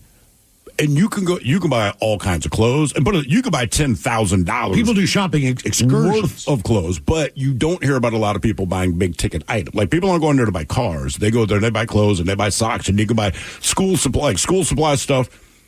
This is a great time for Delaware, but I don't know. And I have some relatives that live in Philly, right? And I've never heard of any of them intentionally crossing the state lines to buy the big thing. I don't know what the rule is on that. There might be a cap on how much you can spend on there. Like I said, I haven't had a lawyer give me an answer on their sales tax. You have to understand, in Pennsylvania, their sales tax is not as big because they have a state tax. Correct. But So you when you still have- save money if you take away sales tax anywhere. That's why people go to the outlets in Delaware. But like I said, but they're not buying cars there so much. Or I don't hear about guys. No, but I mean, I've definitely gone to those outlets and spent $500. Easily. But if it's like $500 worth of little things, you don't seem to get dinged. But if you came back and said, I bought this one $500 TV, then suddenly it seems to become a problem. I take a It's my truck down there. I understanding. want a washer and dryer. All right. I know I'm going to drop well over $1,000, probably $1,500. All right. Something on that on a washer and dryer. I got a truck. I'm bringing it back. They're not going to ask for my ID to buy a washer and dryer. No, well, Oregon doesn't care. That's what I'm saying. I mean, is that It doesn't matter to them. Is that illegal? I mean, it's kind of like, you ever seen those videos of like on Sundays when there's football on, of like, like in Washington, right? We can't use betting apps on our phone. Right. But you can in Oregon. So I don't know if A lot of people drive across their place of bets and drive back. Yeah, there's photos of some state in the Midwest where people are just lined up on like an exit ramp. Just because they're in the other state to place their bets, and then they'll just turn around and drive home. Yeah. Well, that's the. I don't know that. Or maybe if you get busted, then you owe Washington State the sales tax. I don't know. Because like if you, I don't know, if you buy a washer dryer, it's getting delivered. You're not putting it in the back of your car, so they would know, I guess. But I don't know. If you would have about a new car. All right, for an example. If they ding you on that, right? So say I buy a new car in Oregon, and I'm not doing this. Say I'm just buying a new car in Oregon because that's where the guy is going to sell it to me, whatever the case is.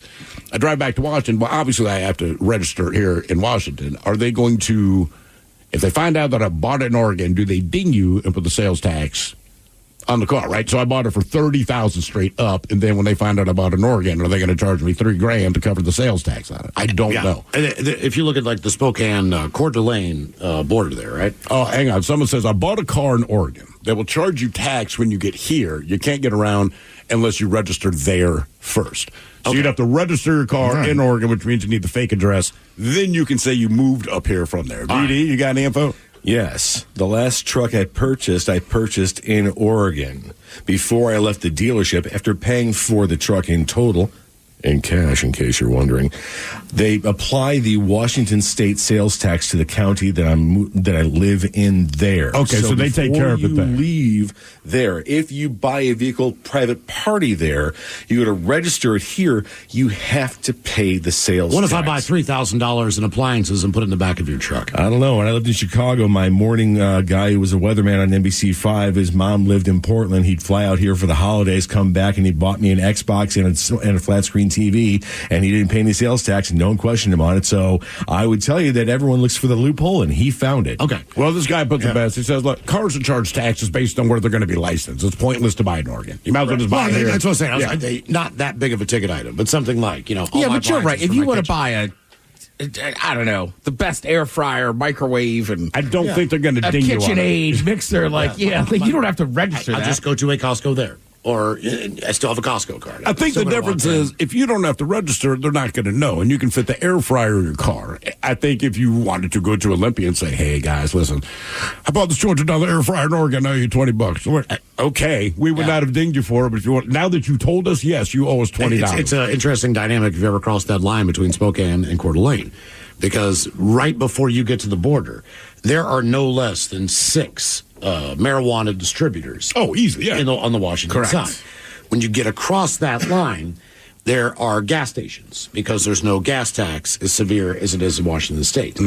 There are strip clubs, and those strip clubs serve alcohol, and they are packed. And there are liquor stores because there's no. And it's all sales tax, Washington plates, and they are packed. And it's almost like when the Canadians come down to Bellingham to shop at Costco for the weekend. Yeah. It's almost the same trick. It's like I have heard it's like if you went to watch a football game in South Bend, Indiana, it's only like a half-hour drive over to Illinois to get weed. Oh, really? That's what I've heard. Okay. That's what you've heard, huh? Yeah. Our question, who got scammed, duped, or taken advantage of, and how? 206-803-ROCK. Hiring is a lonely business. Posting jobs, sifting through resumes, interviews with unqualified applicants, being ghosted. What if you could link with dozens of qualified candidates who are ready to work right now with just one connection? That's Express Employment Professionals. Find us at expresspros.com. One connection, the workforce you need. Problem solved. Express Employment Professionals. expresspros.com. What is Dax, are you? Tracking all our cars on Carvana Value Tracker on all our devices? Yes, Kristen, yes, I am. Well, I've been looking for my phone for... In Dax's domain, we see all. So we always know what our cars are worth. All of them? All of them. Value surge, trucks up 3.9%. That's a great offer. I know. Sell? Sell. Track your car's value with Carvana Value Tracker today. Look, we're all human. We push-pull doors, we blow on ice cream to cool it down, and sometimes we forget to check our blind spots. That's why the 2025 Hyundai Tucson Hybrid offers class-leading advanced safety features. Like an available blind spot view monitor, which shows you a live video feed of your blind spots. Because the Tucson Hybrid is made for humans who are just that, human. Visit HyundaiUSA.com or call 562-314-4603 for details. This podcast is brought to you by Kleenex Lotion Tissues. You can't predict sick days, but with Kleenex Lotion Tissues, you can be better prepared for them while helping keep your skin healthy. Whether it's a surprise sneeze or a stuffy nose, it's always good to have something gentle on hand. Kleenex Lotion Tissues moisturize to help prevent skin irritation while you're battling those unwanted cold and flu symptoms. It's extra care when you need it most. I mean, why not have one less thing to worry about when you're not feeling your best? For whatever happens next, grab Kleenex. Auto insurance rates are on the rise, which is why you should call Vern Fonk Insurance. Vern Fonk could save you up to 20% on your auto insurance. The pros at Vern Fonk will do all the work, comparing different plans to find you the best options. And they can insure you over the phone. One call to Vern Fonk could save you up to 20%. Call 206-408-5094. 206-408-5094. Remember to honk when you drive by Vern Funk. Restrictions apply based on a Q3 2023 study of Vern Fonk insurance customers who reported saving when they switched. License number 1070622. 99.9 KISW. The men's room returns with Miles and Thrill. It's a party, Bacholas. You are invited, and once again, it's absolutely free as we celebrate the 20th anniversary lager with a little bit of a launch party. Friday, February the 7th, the show is live from 2 till 6 at the Black Raven Brewing Facility in Woodinville. Stop by, try the brand new 20th anniversary lager as we kick off the new year and the beginning of our 20th anniversary celebration. What I've decided to do, Miles, you see, I'm going to wear one of the those flannels from the Rock Shop. Yeah. That they gave us, you see, because the idea is, follow along if you can, Mike. See, when I wear the flannel, because it's got that red and black and all that, I will look like a logger, you see, to celebrate our lager. See what I did there? You're like an LOGG lager. That is right. So I'm going Okay. to look like a lager while I drink our lager. That is my thought process. We know for a fact that You got to the, wear the big thick suspenders. Yes. I don't have those, but if I can get a coonskin hat, that would be ideal. Just go out in your backyard. Do you know what loggers look like? I'm going old, so I'm thinking Paul Bunyan. Like, to me, name another logger. Who is more famous than Paul Bunyan as a logger? Mr. Warehouser. Mr. Warehouse. Well, it's Mr. Warehouser. I don't know, but Warehouser was massive around here. They did all the logging. Yeah. Okay. We have loggers that are fans of the show every time I meet them. I know. They got that round hat, hard hat on, and they got those thick suspenders. Yeah, well, that's them. I'm going Paul Bunyan. Yeah. You're going to look like a dude. Trying to look like a dude. Which is exactly what I will be. A dude who's trying to look like a dude that is a logger while obviously not being a logger at the same time. Yeah. The 20th anniversary Men's Room Lager launch party, Friday, February 7th, as we broadcast live from 2 until 6. We already told the engineering staff, do not bring the phone lines. Don't bother. When you show up, you are going to be part of the live studio audience, and you will participate in the entirety of the show. That's right. We plan on playing Naked Twister. That's going to be awesome. We're doing it that way, yeah. We're throwing down. Management says don't, but I'm feeling it. I'm feeling it. Apparently, there's a lot of baby oil left over from Diddy after they raided his house. So I'm like, well, let's put it to use. Yeah. Found out today that that the Men's Room IPA, and you guys are buying it like crazy, and we're doing a lot of good for the Fisher House. Oh, yeah, we got to count on that. Available in over 2,000 locations. Mm-hmm. We're going to try to do the same with the 20th anniversary lager as well and see if we can get it as many locations as possible. Just know we know for a fact right now Fred Meyer has it as well as QFC. Yes. And as we get more locations along the way, we will let you know. So hopefully you can stop by the party, get one on draft there at the brewing facility. It's a great place. The bar staff is amazing. Everyone there always has a good time. And we're going to do it again as we kick off our 20th year here on the air at KISW. And by the way, we kind of unexpectedly, we saw the equivalent of how many cans of the Men's Room IPA we've sold since we launched it. Okay, so and that includes kegs, whatever, but they break it down to can size. About 270,000. Yeah. And then according to Castle, he said 25% of which were in this studio alone. Yeah. I don't know if that's accurate, but nevertheless, the point was made. Yes, we understand. Miles, we were talking about sales tax, right? You go to Oregon. Yeah, just curious. To buy something. What's legal and what's not? So a lot Is that of a people, scam? It is kind of. So a lot of people chimed in, all right? So they say, look, Oregonians, believe it or not, they can buy anything here in Washington State tax-free just by showing their ID. Now, as far as being from Washington and going to Oregon, somebody says, look, I purchased all my wife's jewelry in Oregon. I don't pay the sales tax, but again, they don't have to get it shipped. It's just in a car. No one's really going to check. This guy, I don't know how he pulled it off, says, I bought a used excavator in Oregon, didn't pay the Washington tax. And then you brought up, you made the joke about people in Canada crossing the border to Bellingham. Well, there's a little joke that if you go to, the Costco in Bellingham, you're the only American there. Yeah, somebody said, I used to work at Sears and Customs from Oregon. Oh, no, I'm sorry, wrong one. It says, working retail in Bellingham made me hate Canadians. So I guess the Canadians trying to pull what we're trying to pull. Yeah, but they do. That's their weekend adventure. Well, they can. You know, with everything, groceries. I mean, there's a cooler so in the back of the they don't get truck. tagged when they cross the border back into Canada, I guess. I don't know. I know for a fact that at one point in time, I was more nervous because my wife had bought a case of wine in Canada at a winery. And when they asked us if we bought any alcohol or brought anything like that, I said no. And then they searched the car. and there's a case of 6 bottles. Oh, of it's a wine. case. I'm like, Jesus, man. Here I am always worried about weed or whatever the deal is, and it's the wine that's going to get us because of the tax. I mean, I have a buddy that him and his wife are a great house. They always host. So, like, if I go to Oregon, like, I'll almost always come back with a case or like 6 bottles of tequila. Well, yeah. Okay, yeah. Absolutely. And believe it or not, for some reason, I don't know what it is, the liquor stores in Oregon seemingly have a better selection of stuff. And so if you're going to buy a bottle of something very expensive, this is when it really helps you. Because not only do they have it and they have higher end stuff that you've never seen, you're just not paying that crazy tax. Yeah. So if you got a $100 bottle that you want to buy, it's here, there it's, 75. Well, based on this guy's text, just drink it there. It says, look, it is technically illegal to purchase any item in Oregon that's not intended for use within the state of Oregon. If the intended state of use is Washington, then it is technically illegal not to pay the sales tax. But they say enforcement doesn't exist. But say I go to Oregon, all right, and I buy a box of condoms. Now, we cross over the Washington, so we are now back in Washington. Me and the wife decide, man, we're going to do it right now, right here, right now. Sure, they're going to get us for having, public sex and all that, but then would they look at my receipt and say, son, you bought these condoms in Oregon.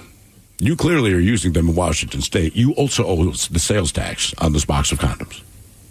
Well, it's the equivalent of a lot of the restaurants moving out of King County because of the minimum wage. Right. So it's not that the restaurants are shutting down. It's the fact that a lot of them they're moving. They're moving out of the area so they can still afford a little bit less of a price in rent, and the fact that as far as the payroll goes. So they are doing that to get out of that deal. So it's not. It's like property tax or anything else. Right. You understand the scam behind it.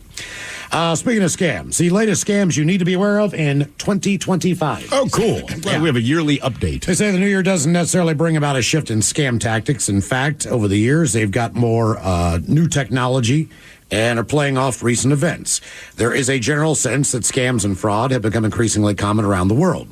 And the Global Anti-Scam Alliance reports that last year alone, people were scammed out of $1 trillion. $1 trillion? $1 trillion. God. I'll ask you guys if you've ever known anyone or ever been a part of any of these scams. All right. AI scams. The clearest example of scammers using the new technology comes from the explosion of artificial intelligence. The FBI, they actually put up a public service announcement and listed some of the ways that criminals use generative AI to trick their victims. They also highlighted the increasing role of AI in scams around the world and noted the deep fake related crime increased by more than 1,500% in the Asia Pacific region in the last year. So this was a big one. Tools generally get classified by the type of content they generate, such as text, images, or videos, and scammers can use them to enhance different types of popular scams. So there is what's called phishing and smishing. Smishing? Yeah, scammers can use AI to write more convincing and natural-sounding phishing emails and text messages. Okay. All right. Images. They can use images to quickly create eye-catching websites, social media ads, fake identification documents, explicit photos that they use to try to shake down the people. Fake I know a lot of headshots. celebrities get mad about that because people that don't post any, like Taylor Swift, I want to say, what was it, like middle of last year or something? And look, she has the powerhouse lawyers, but they're like, look, she appreciates that you find her attractive. Stop making porns with her image, right? Also fake and clone voices.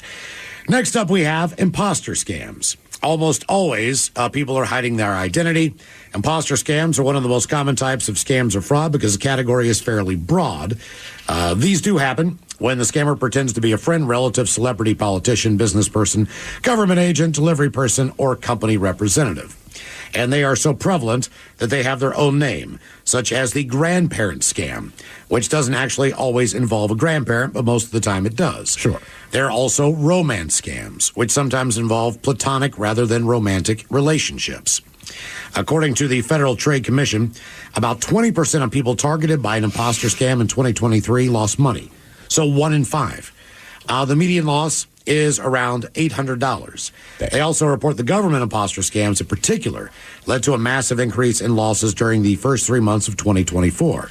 The median loss there, $15,000. Damn, man. Yeah. What else do we have? Then we have Imposters that start with phone calls, they've increased 67% in the last year. Text messages and emails are becoming a preferred method of first contact. I have a question for you guys because I get one of these a day, and it's a text message. Hey, how are you doing? I haven't seen you in a while. What have you been up to? Blah, blah, blah, blah, blah, blah, blah. How is that the initial part of the scam? In other words, what is the, I push report to junk. I don't see that number As again. you should. But what if you're seriously lonely? What if it's a fairly new that's what phone? I'm saying. What is the typical outcome of people who would write back, whose number is this? Well, like Exactly. anything, So- right, you get a lot of that, and you just play the odds, right? It's like being a medium when there's an audience of people, and you go, somebody's lost someone important to you. Okay, you already narrowed that down. It's a male.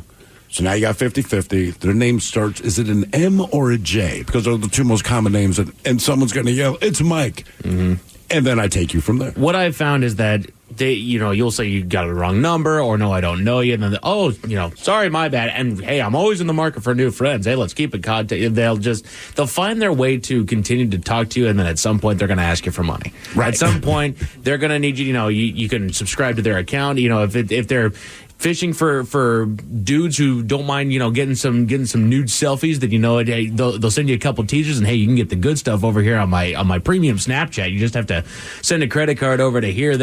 So it's Get the good stuff. Some of it is just responding.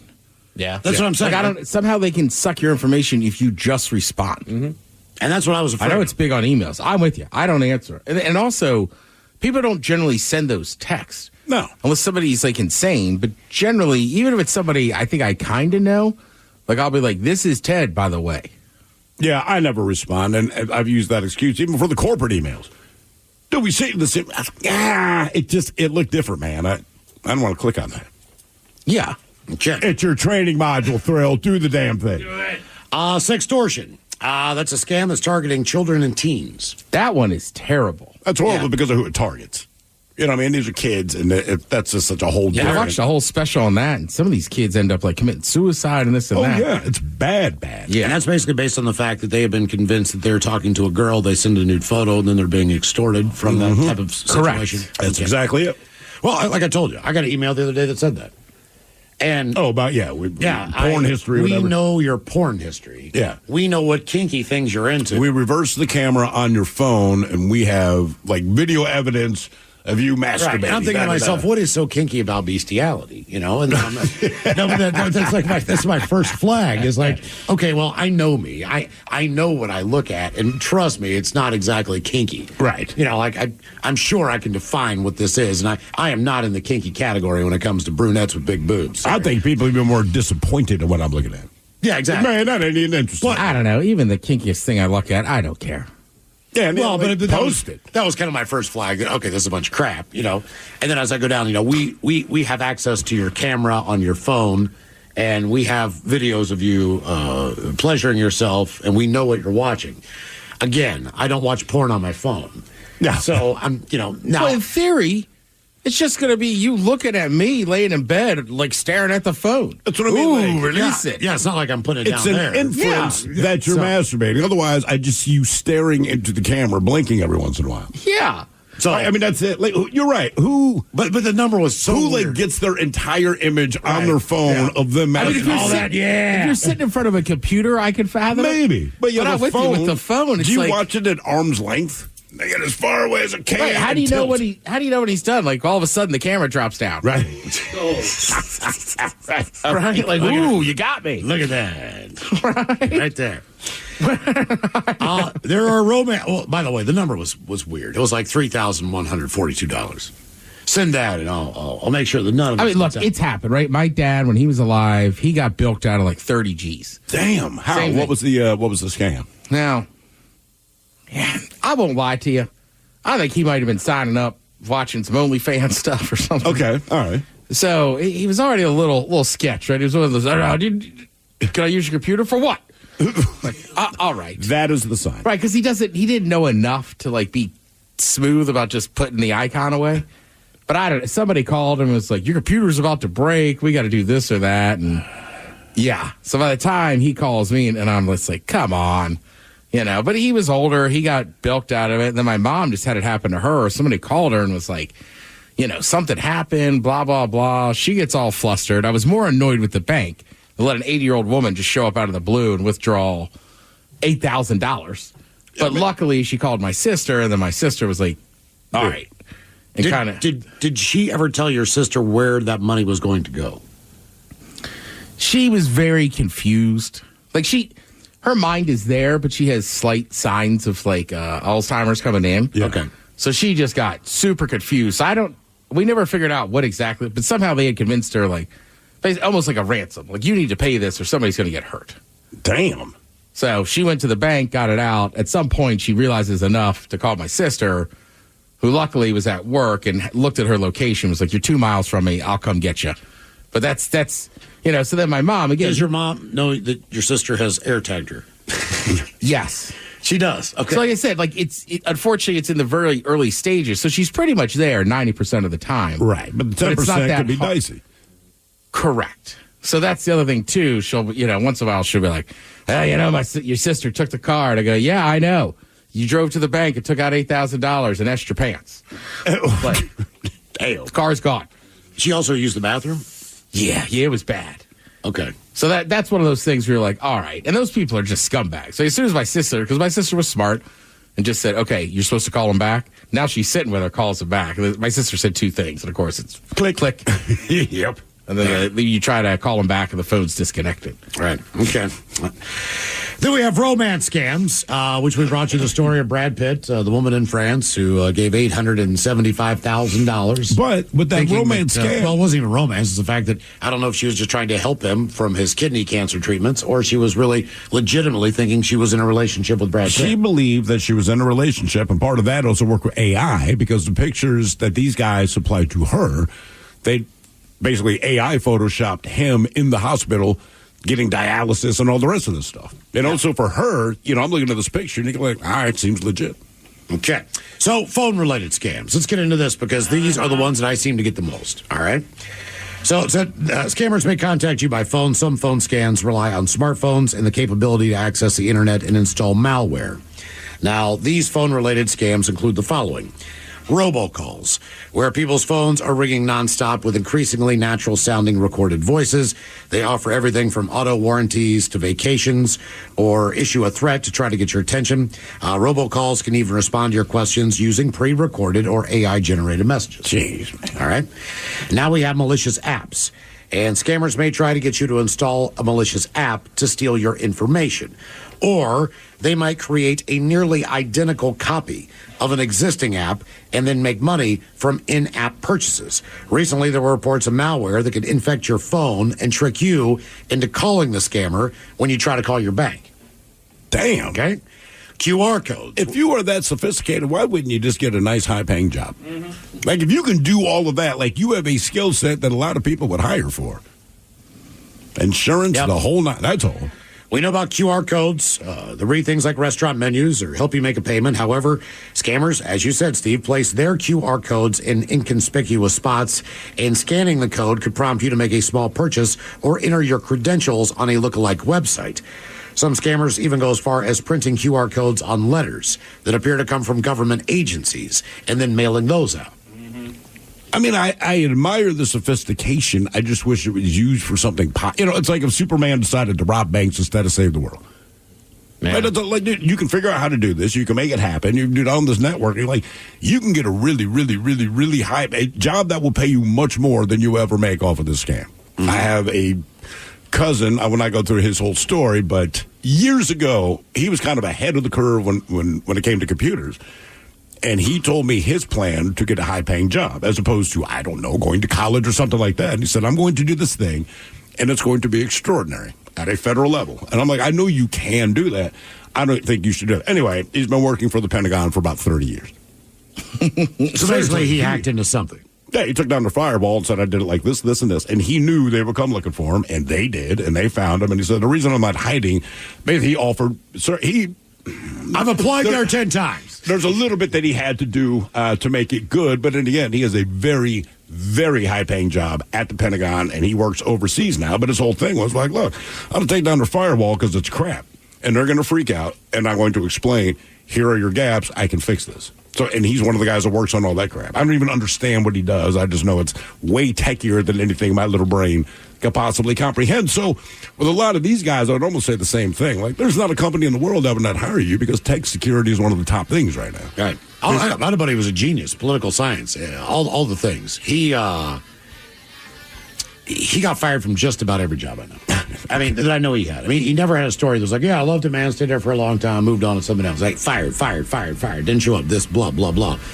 So I was, I can't remember what the hell the name was. He's like, you're going to get a call because he applied for an enforcement position. Okay. So I got a call from the feds, and I had to act like, he gave me all the information that I was his manager for 3 years at this location. And they asked me all the questions. Did you know of any drug use? Did you know of any of this stuff? No, sir. He was always on time and never had a thought in my mind that. May have been high, but he did his job. Yeah, I mean, he stole my weed, but smoked it all but the time. I never saw him get high. Act like he did. A bag increasingly got smaller. And no matter where I hid that stuff, he found it. There was times I'm like, Chant, how did you find that weed? And he's like, I just kept looking, man. Just kept looking. Yeah. I was like, man, I was gone for like 3 hours. He's like, yeah, but I found it, man. I was like, God. Still to come, the return of Who Sucks Less coming up at 4:30. We've got your emails on the way next to the men's room at KISW.com.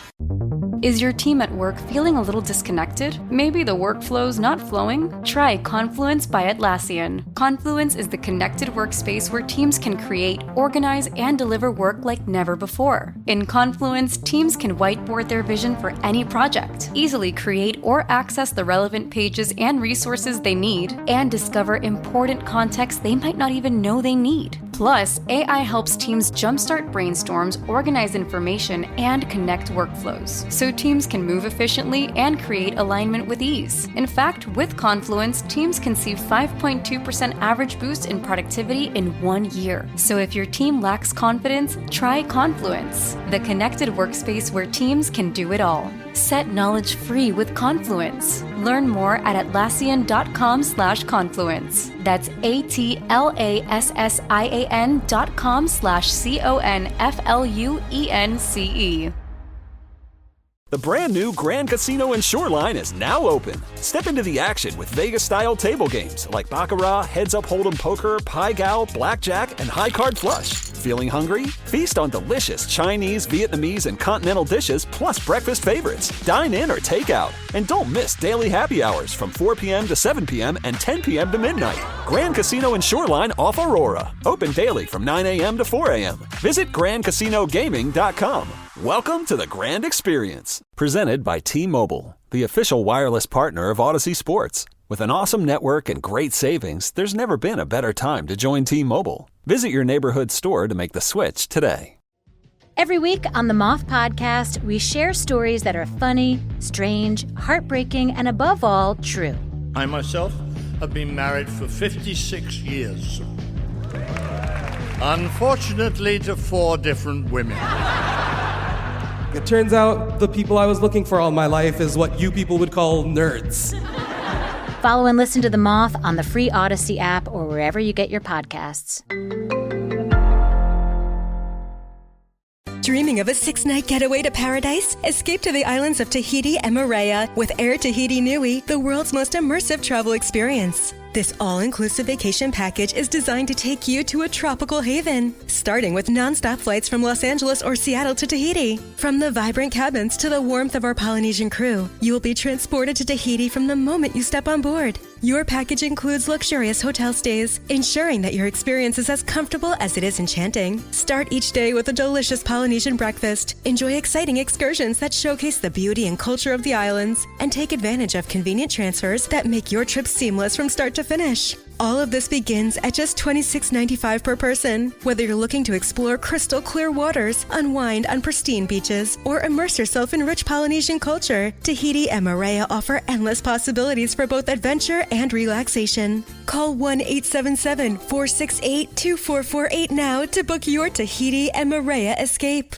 Lovers wants to know, ever forget Valentine's Day in the past? Need to make up for it? Do it and them right this time with the perfect pleasure present from Lovers stores. Whether you're looking for spicy toys, alluring lingerie, or exciting accessories, Lovers has it all. Save 20% when you mention unforgettable at one of our 18 Western Washington locations. Offer valid with free Lovers Afterglow Rewards membership until February 28th. Some exclusions apply. What's up? It's your boy, the Ted Smith. Slow drain being a pain? Call Pinky. That pipe's being a little leaky? Call Pinky. When the toilet won't flush and you're in a rush? Call Pinky. When your shower lost all its spray power? Call Pinky. When your sink's on the blink? Call Pinky. Pinky's Plumbing promises to lick all your plumbing problems quick. So when your plumbing backs up and things get stinky, call Pinky's. Pinky'sPlumbing.com.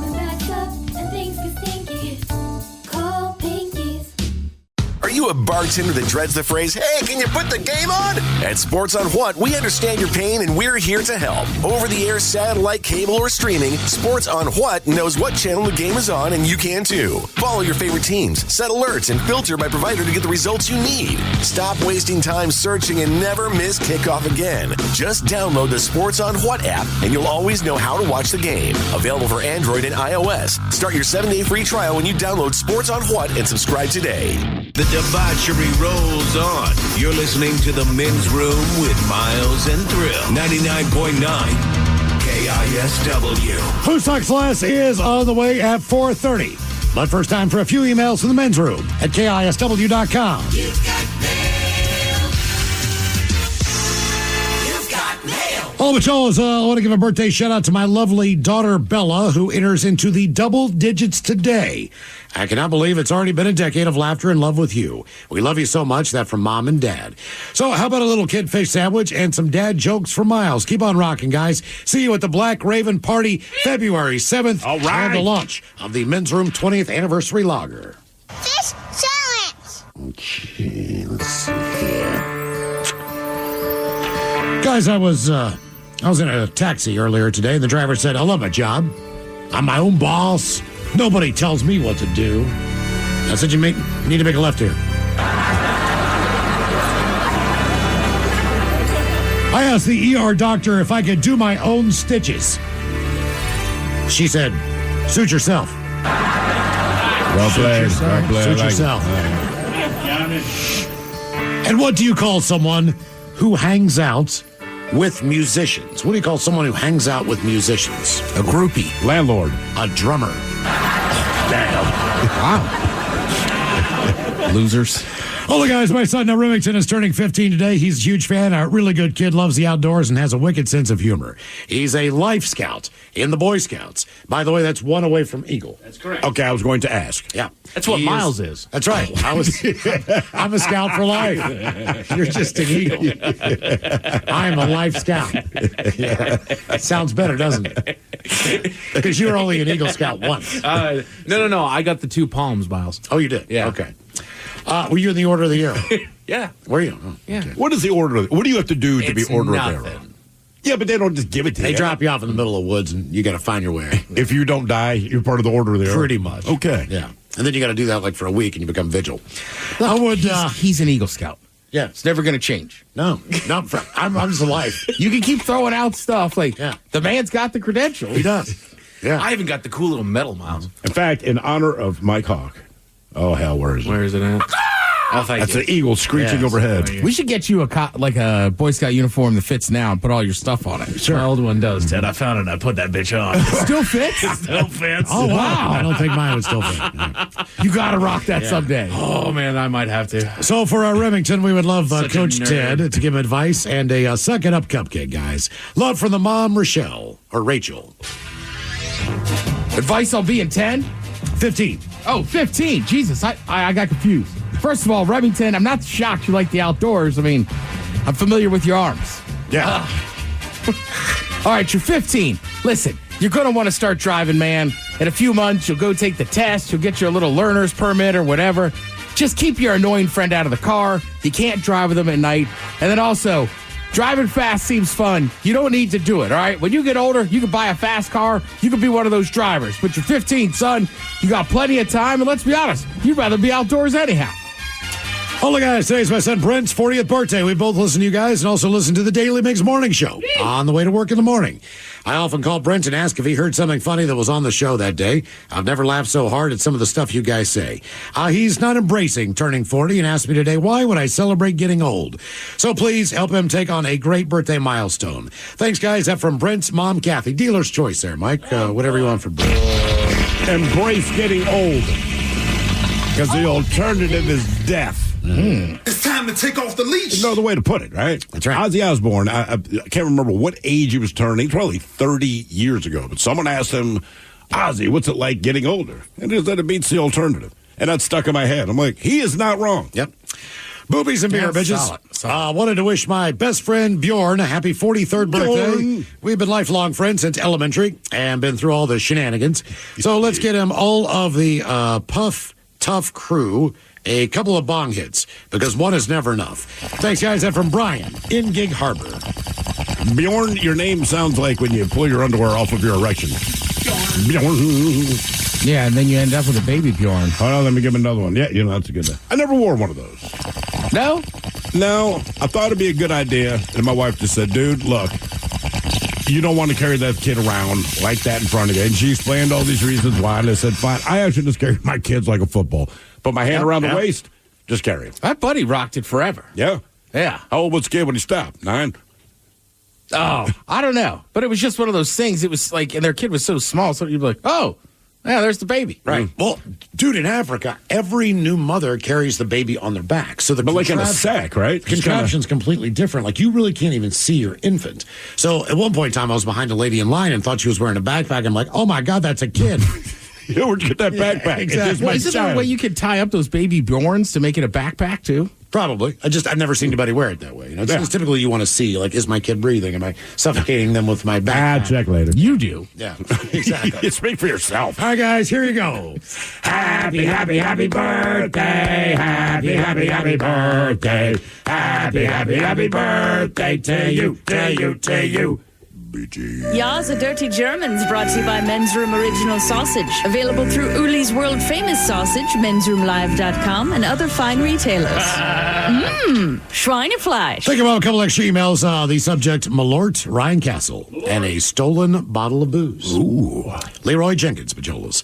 Years ago, at the live day, after your 3,000th show, I gave Ryan Castle a bottle of Malort to give you gentlemen as a congrats on 3,000. It would seem that bottle never made it to you. Might be time to bring Castle in and see what in the hell he did with your booze. That from the Reverend Benoit. We might have got it. Man, my memory's terrible. So do you think we got it, Mike? I think we did. Now that we're saying that, because that was 3,000, right? Yeah. So I vaguely remember that. Really? I mean, I will only say this in defense of Castle. There are sometimes, especially with you, Throws, I'm not any longer. I'm like, no, we were there. So, like, there's a chance that bottle got drank in here. Yeah. There's a very good chance that it did, because I feel like there's a handful of bottles that get emptied in here that just we forget about. Yeah. That'd be one of those where we're like, God, this is awful. Oh, yeah. But we have the Let's rule. take another shot. Well, yeah. Once we open it, right? So our rule, we figured this out years and years and years ago. Somebody got us a gallon of Everclear, I believe it was. Oh, God. But we also had just regular handles of decent Jack Daniels, Jameson, and all that. Sure. And we would rather have drank that, but we all agreed. We said, look, let's just get through the crap first, the Everclear. So as a result of that, we ended up pounding more Everclear than any normal person would just to get through it faster. And we regretted it.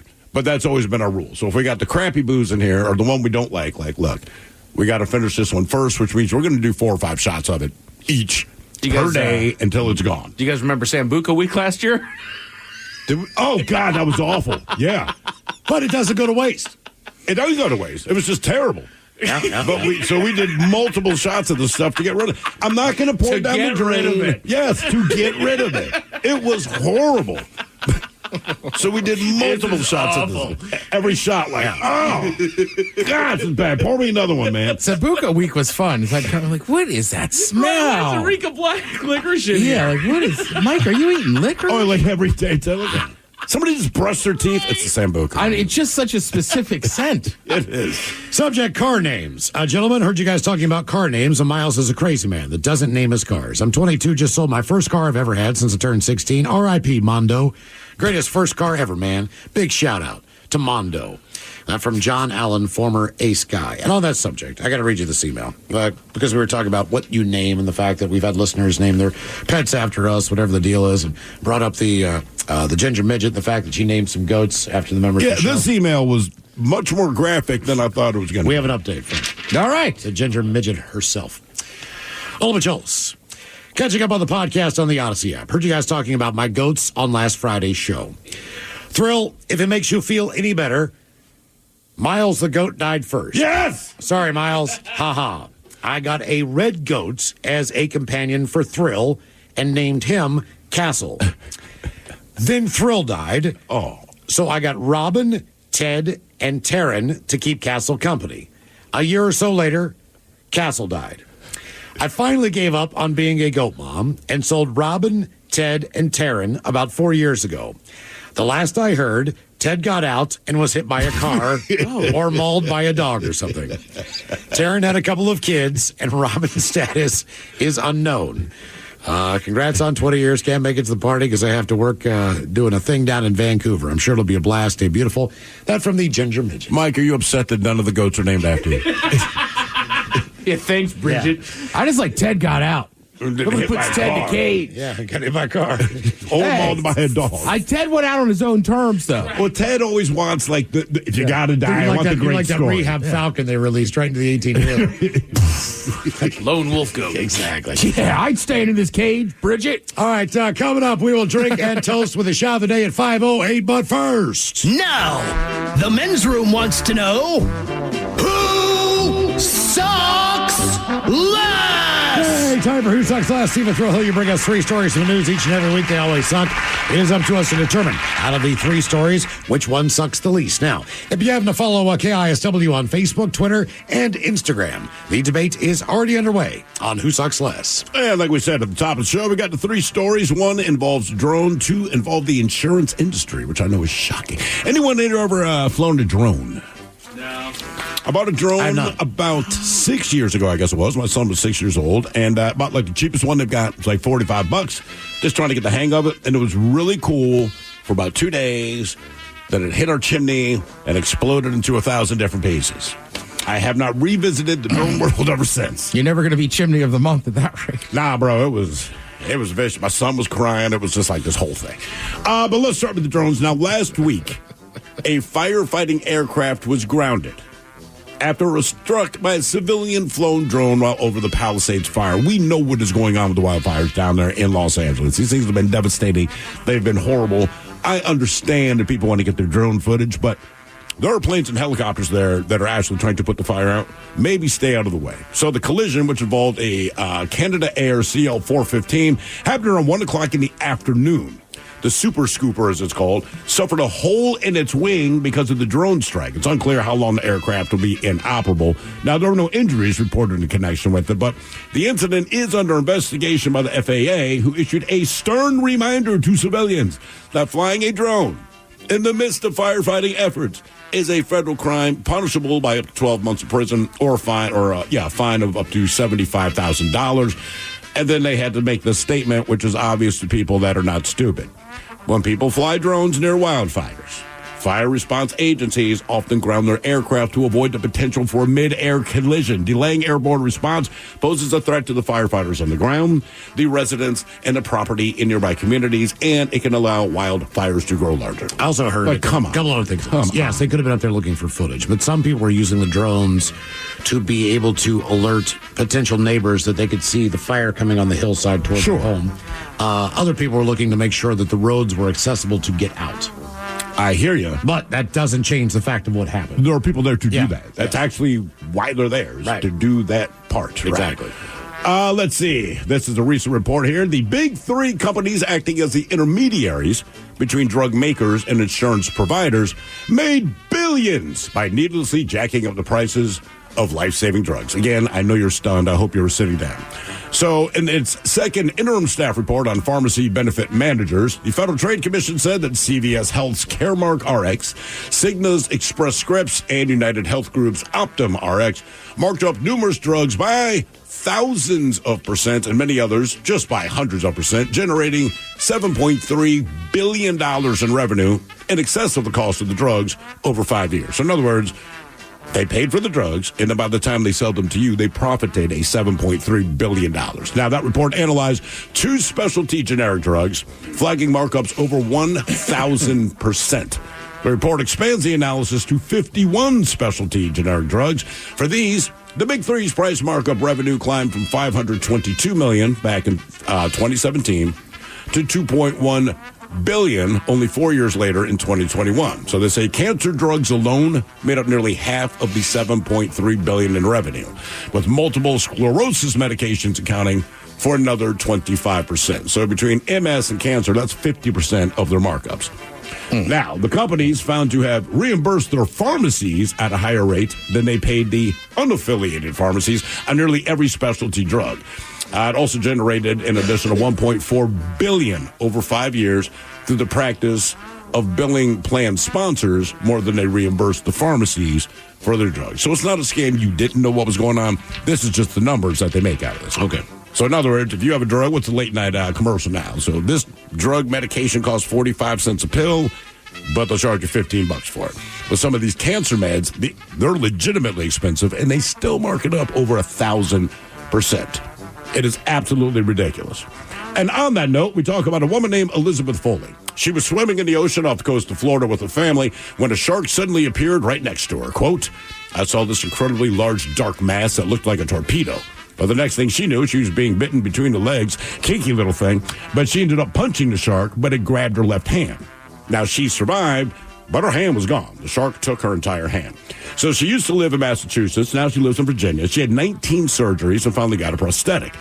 And she said it's a good tool. It's better than not having a hand, I think. But she was hoping for something better, a myoelectric hand that could do a lot more. So basically, the myoelectric hand has multiple grips. The fingers work. In essence, she'd get most of her motor skills back, and it would improve life significantly. So right now, she is the equivalent of, say, a glass eye. All right, you can't see out of it, but aesthetically, it might take people a second to notice. This prosthetic she wants to get now, you can wiggle your fingers, you can grip a bag, you can pick stuff up, move around, etc. But the insurance denied the claim, saying our policy excludes the myoelectric devices. Quote, it was kind of a punch in the gut because I just want to get back to normal. So now she's turning to the community, launching a fundraising page so she can pay for the new hand without relying on insurance. She needs to raise about $73,000 for that. And my issue with the insurance is, because we heard a lot of cancellations in L.A. for people with their fire insurance. We've heard the same thing in Florida, say, with like their flood insurance and all that. And it's like, look, if you want to cancel someone's policy, I think what they should be required to do is reimburse you all the money you've given them, less the money they've had to pay you. Right? So if I've been giving you $5,000 a year for 10 years and you've made $50,000 off of me, you want to cancel my insurance, give me my $50,000 back. But if I had to make a claim that costs $15,000, then just give me $35,000 back. But they don't know. They can just take your money, close up shop. This might be the hardest one you've ever done. You think? Yeah. Just I'm picking which one sucks the least. Sucks the least. I know which one I think sucks the least. In this case, I'm going to go with the drone because I do not believe it was their intent to, and again, I think it's stupid, but true, I do not believe still, it was to punch a hole. It was something that was necessary to hopefully help spread these wildfires. And who knows? I didn't say it was awesome. Who knows what they would have just stopped if it would still been operational. That one sucks the least. It is almost tough to see who sucks more, but I think the pharmaceutical companies marking up the drugs just because that's so many people you're affecting. And like I said, and it's not like aspirin, man. I mean, we're talking things that save people's lives or at least allow them to live the life they're going to live and be a lot more comfortable. Debate continues on Who Sucks Less if you follow KISW on Facebook, Twitter, and on Instagram. All right, coming up, we'll drink and toast with a shot of the day at 5:08. You are listening to The Men's Room. Hiring is a lonely business. Posting jobs, sifting through resumes, interviews with unqualified applicants, being ghosted. What if you could link with dozens of qualified candidates who are ready to work right now with just one connection? That's Express Employment Professionals. Find us at expresspros.com. One connection, the workforce you need. Problem solved. Express Employment Professionals. ExpressPros.com. What is Dax are you? Tracking all our cars on Carvana Value Tracker on all our devices? Yes, Kristen, yes, I am. Well, I've been looking for my phone for... In Dax's domain, we see all. So we always know what our cars are worth. All of them? All of them. Value surge, trucks up 3.9%. That's a great offer. I know. Sell? Sell. Track your car's value with Carvana Value Tracker today. Plug in a Hyundai EV and the extraordinary happens. From the charge time and range in the Ioniq 5 and 6 to the adventurous spirit of the Kona Electric to the 601 horsepower Ioniq 5N. Hyundai EVs make the extraordinary electrifying. There's joy in every journey. EPA estimated 303-mile driving range for 2024 Ioniq 5 SE SEL limited rear-wheel drive and 361-mile driving range for 2024 Ioniq 6 SE long-range rear-wheel drive with fully charged battery. Actual range may vary. Visit HyundaiUSA.com or call 562-314-4603 for more details. The brand new Grand Casino and Shoreline is now open. Step into the action with Vegas-style table games like Baccarat, Heads Up Hold'em Poker, Pai Gow, Blackjack, and High Card Flush. Feeling hungry? Feast on delicious Chinese, Vietnamese, and continental dishes plus breakfast favorites. Dine in or take out. And don't miss daily happy hours from 4 p.m. to 7 p.m. and 10 p.m. to midnight. Grand Casino and Shoreline off Aurora. Open daily from 9 a.m. to 4 a.m. Visit GrandCasinoGaming.com. Welcome to the Grand Experience. Is your team at work feeling a little disconnected? Maybe the workflow's not flowing? Try Confluence by Atlassian. Confluence is the connected workspace where teams can create, organize, and deliver work like never before. In Confluence, teams can whiteboard their vision for any project, easily create or access the relevant pages and resources they need, and discover important context they might not even know they need. Plus, AI helps teams jumpstart brainstorms, organize information, and connect workflows, so teams can move efficiently and create alignment with ease. In fact, with Confluence, teams can see 5.2% average boost in productivity in 1 year. So if your team lacks confidence, try Confluence, the connected workspace where teams can do it all. Set knowledge free with Confluence. Learn more at Atlassian.com/confluence. That's ATLASSIAN.com/CONFLUENCE. 99.9 KISW. The shenanigans continue. This is the Men's Room with Miles and Thrill.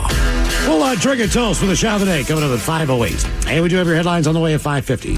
But first, quick check-in with Mike Hogg and some of the stories and headlines he is not working on. Well, thank you, Miles. Scientists have discovered a new sea bug in the South China Sea. Have you seen this thing? I have not. Do I want to? They're calling it a supergiant Darth Vader sea bug. Sea bug. Is this one of those things that's been around for a million years? It looks like it looks like a giant pill bug. What are they calling it again? It is the supergiant, all one word, supergiant Darth Vader sea bug. This thing is massive. It is about the size of your chest. Oh no, that's not okay. Can you eat it? I mean, I assume you can eat anything. Ooh. I mean, you grill it up just right. I mean, you probably got to go slow with it, let it all come together, or boil it. That is at some point, you're not a bug. You are related to bugs, but that is not a bug. This is a relative of a horseshoe crab. Yeah, it looks like a crab. Yeah. That's why I want to eat it. Can you eat horseshoe crab? No. Is that legality, or is it actually you can't eat they it? just don't have a lot of meat. I don't think they're wants mostly to. just an exoskeleton. Gotcha. All right. The FDA has issued a ban on the food dye Red 3, which is found to cause cancer in some animals. But they've known this. Yeah, but this does not Because they outlawed it like 30 years ago in makeup because it causes cancer. Right. So they said, well, you can keep eating it. Just don't put it on the outside of your face. Now, did they progress to Red 4? I don't know, because I don't. When I was growing up, I want to say it was red dye number 5 was made illegal or something. Or I don't think they picked the numbers based on illegality. I think it's as we create it. But I want to say red dye number 5 was illegalized maybe in my lifetime or something. So, okay, they are in... Just know it's in... You've had it. Yes. Oh, I guarantee you had it, yeah. It's in Brock's Candies. It is in Pez. It is in Candy Corn, Peeps, Frosting, Ice... Do people icing, actually eat Peeps? Gummy Bears, Gummy Worms. Coming up. Skittles... icing for cookies. Yeah, you've had it looks like the red Gatorade I drank. I crushed one today. No. I did. I was like, this doesn't. No. Yes, it does. Yes. That's what I'm saying. I saw the full list. It is unreal. No kidding. Just how much stuff had Red 3 in it. Yeah. Even just stuff that's not even red. You're like, huh. All right. Right. That somehow contributes to the other color. Sure, the rest of the hue that it's got going on there. Can we just be done with dye? I get it. It's visually appealing. Can we be done? It is visually appealing. But look, every time they try to just, I don't know, present things in its natural state, people are like, I do not want to consume this. All right, so toaster pastries. In other words, Pop-Tarts. Strawberry flavored milk, certain ice cream flavors, frozen yogurts, some fruit cocktails, believe it or not. Damn. Cough syrups, gummy vitamins. There's a number of just basic things. Jeez, it doesn't need to be in a gummy vitamin. Or cough syrup. Right. No, it's to make it look more appealing. Yeah, because I want my kids to be like, I need more meds, Dad. Health experts are moving away from BMI as a true indicator for obesity. Good. What, to make you feel better? Yeah, pretty much. Like, what's the reason for that? Because the math is off. Is it? Yeah. Right, there's just a lot of people. I mean, Bobby, anybody, like almost every football player would be considered unhealthy. Well, sure. Basketball player, right, just the muscle weighs more than fat. So that's it's more that's there's another measurement. It's like a waist. Yep, they're doing a waist-hip ratio. Chest or hip ratio. They're doing your neck. A true fat content measurement of you, and then they're also weighing that in with your daily activities that you're doing. Okay. Yeah, man, they should do that at your physical. Like, just put you in a dunk tank, like they would if you're getting your body measured. Seriously, that's how they do. That's how they measure fat. Yeah. Is in a tank. Put you in there, man. Then you get a true reading of, what your fat is. Exactly. Step on into the tank, sir. Get the tank. What? Get the tank. This is Ted. He's going to make you get in the tank for us. Get the tank. I'm the tank guy. Hey. Get in the tank. Feeling nervous. The doctor's like, okay, we're going to have a special assistant coming. Get in the tank. You think Doc ain't got stuff to do? Try to be nice to you. You wouldn't get in the tank. Get in the tank. You know how you were 30 minutes late to have this appointment? Yeah, that's because other people like you that wouldn't get into the doggone tank. Right? And he's been in there for 30 minutes. Right. Guy behind you's an hour late now. Get in the damn tank. You afraid of needles? It's the other option. Get in the tank. Damn. Terrell, what day is it, buddy? That is today. It's Wednesday, January. The computer says January 15th. You're right. It's National Bagel Day. And you know what? I'm going to give you guys all the information. The Men's Room Top 10. The Men's Room Top 10. 10 surprising facts about bagels even true connoisseurs can appreciate. Back in the day when I enjoyed a toasted cinnamon raisin bagel with real butter, I thought of starting my own bagel company. Since I enjoy a good play on words, I came up with my signature combo. I thought it was a winner. A large coffee and a bagel with a pappy schmear. Didn't go over very well. I would have thought of yeasty holes myself. You got to respect the schmear. You got to respect the schmear.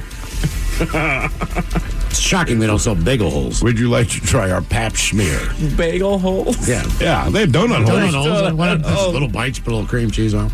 Right in your mouth. And dip it in there. Bagel hole. It's just bagel bites. It's a bagel hole. But why do they call bagel bites instead of bagel holes? Right? Because it's a donut that's a mouthful, hole. man. What, bagel hole? Well, they make tiny bagels. Miles is right, though. It's not like you're taking the whole out of the donut. Why is it their bagel balls? Aren't you, though? Bagel balls. Yeah, just have a little bagel ball. Aren't you getting a bit of dough and then you stamp the hole out of it? I've never made a donut. Damn right. Ain't going to your shop. I don't know.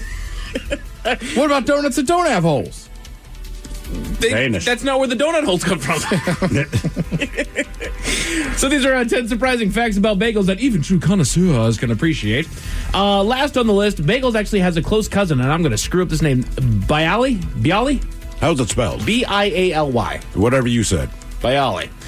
If you want to switch things up one morning, try ordering one of these doughy delights. Instead of a hole in the middle, a bialy has an indent in its dough that's usually filled with cooked onions. Also, unlike a bagel, it's baked. It's never boiled like the bagel dough first. Oh, yeah, it's like a Polish bagel. Okay, yeah, I'm looking at it now. It's like someone didn't have the strength to poke the hole all the way through. Do they actually take the hole out of it, or do they just roll it into a circle? My impression of bagels, you just kind of tug on them and make a hole, but you don't have to punch the hole through. Yeah. Some baker right now is pulling their hair out. Yes, they are. Dude, we do not punch holes in bagels. Damn it, man. Apple. Does anybody know Apple's relation to bagels? They had to redo something back in 2018. Like Apple the company or Apple's the fruit? Apple the company, yeah. And bagels. They had to redo its bagel emoji. Why? Yeah, so in honor of National Bagel Day in early 2018, Thomas Bagels released an emoji keyboard. 40 breakfast-centric emojis were on it, including an avocado-topped bagel. Later that year, Apple finally released the bagel emoji on its own platform, but not without controversy. After people complained that the plain bagel had nothing on it, it got redesigned with cream cheese during the iOS 12.1 beta 4-cycle release. Well, I guess I'm looking at it now. Bagel before, bagel after. People, if these are the things you worry about. If these are the things you worry about, you're living a great life. Yep. Look, if you got a plain bagel coming your way, don't worry. The world's your oyster. You can do whatever you want. You can add cream cheese. If you don't like cream cheese and you got a cream cheese bagel coming your way, guess what, friend? You lose. Why are you saying that, Mike? Now you put it out in the universe of people that don't want cream cheese in their bagel and go after Apple again. Mm-hmm. Why does it have to be cream cheese? Why do you make assumptions? I couldn't have avocado on it. Why are you plain bagel shaming? Yeah, I like butter on my bagel. What now, Apple? Mm-hmm. Just pull the bagel emoji altogether. Just get rid of it. Bagel making was once a group effort. Bagel makers in the early 1900s worked in teams of 4. 2 people would make the dough, giving bagels their shape. 1 person boiled them, and the 4th person baked them. All right. Takes a lot. No 5th person to punch a hole. No. No hole puncher. I'm the bagel hole puncher. I'm sure one person could do it, but that would just, the rate would slow down so much. Oh, absolutely. I did not realize just how in-depth it was to make a bagel. It is. There's a lot more goes into it than you would think when you finally just eat one. Right. It's not just roll the dough and then throw it in the oven. There's, when I found out, no, you're actually boiling it, or you're frying it, or you're doing whatever it is that you're doing with it, and then you're baking it, and then even then, you got to be very careful. Like, baking is already an exact science. Oh, yeah. Bagels take that into a different degree. I cooked for 12 years, and some of the places we had a separate pastry chef or baker, and all I could ever think was, so you guys are like cooks, but real difficult. That's right. Like that seems to be the major difference here. Yeah. Have you ever seen when they cook them on like a clothes hanging rod? So like a wooden rod, and then they hang them and they bake them that way? No. I think that's Montreal style, maybe.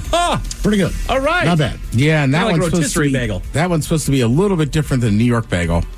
You ever see when they have the giant wooden, almost like a shot ski? Okay. And they just they're just lined up with bagels. So they're like I don't know if they put them in the oven and then they sprinkle them with something. Believe it or not, man, the last 10 years in Seattle, the bagel game has gone up tremendously. All right. Yes. As a kid, we just ate Lenders, the little frozen ones. Mm-hmm. There have been caffeinated bagels for an extra morning jolt. What? In 2017, Einstein Bros. Bagels launched an espresso-infused bagel that was packed with 32 milligrams of caffeine and 13 grams of protein. Wow. Good on you, Einstein. I like Einstein, man. They make a damn good bagel. When they get it right. Now, listen. Yes. This is just me, and this is my fault. We have a local Einsteins, and generally they do a very good job. And my general go-to is just the everything bagel, creams, cheese, and lox, right? Yeah. And that's what I ordered. And I thought it was done rather quickly, cool. But I get to work, it wasn't toasted. And I just thought, look, man, if someone is getting cream cheese and anything on their bagel, they probably want it toasted, but at least ask. I just did not think I need. It's like saying I want a hamburger and them saying, would you like it cooked? Or I'm ordering ribs. Would you like them with meat on them? Like, yes, let's just make the assumption. To me, I think bagels are only toasted if you have hot food on them. I always just put cream cheese on them. Thank you. Really? Ted. Yeah. It's like a dog toy to me at that point. Oh, really? Yeah. Oh, I like them chewy like that. Really? I'm Ted. Hell yeah. 100%. You guys ruined it for me. The everything bagel was possibly invented by a 15-year-old. Accidentally spilled his mom's spice cabinet. I think I'm done with that. Really? Yeah. I love everything. I do like it, man, but I'm back on onion.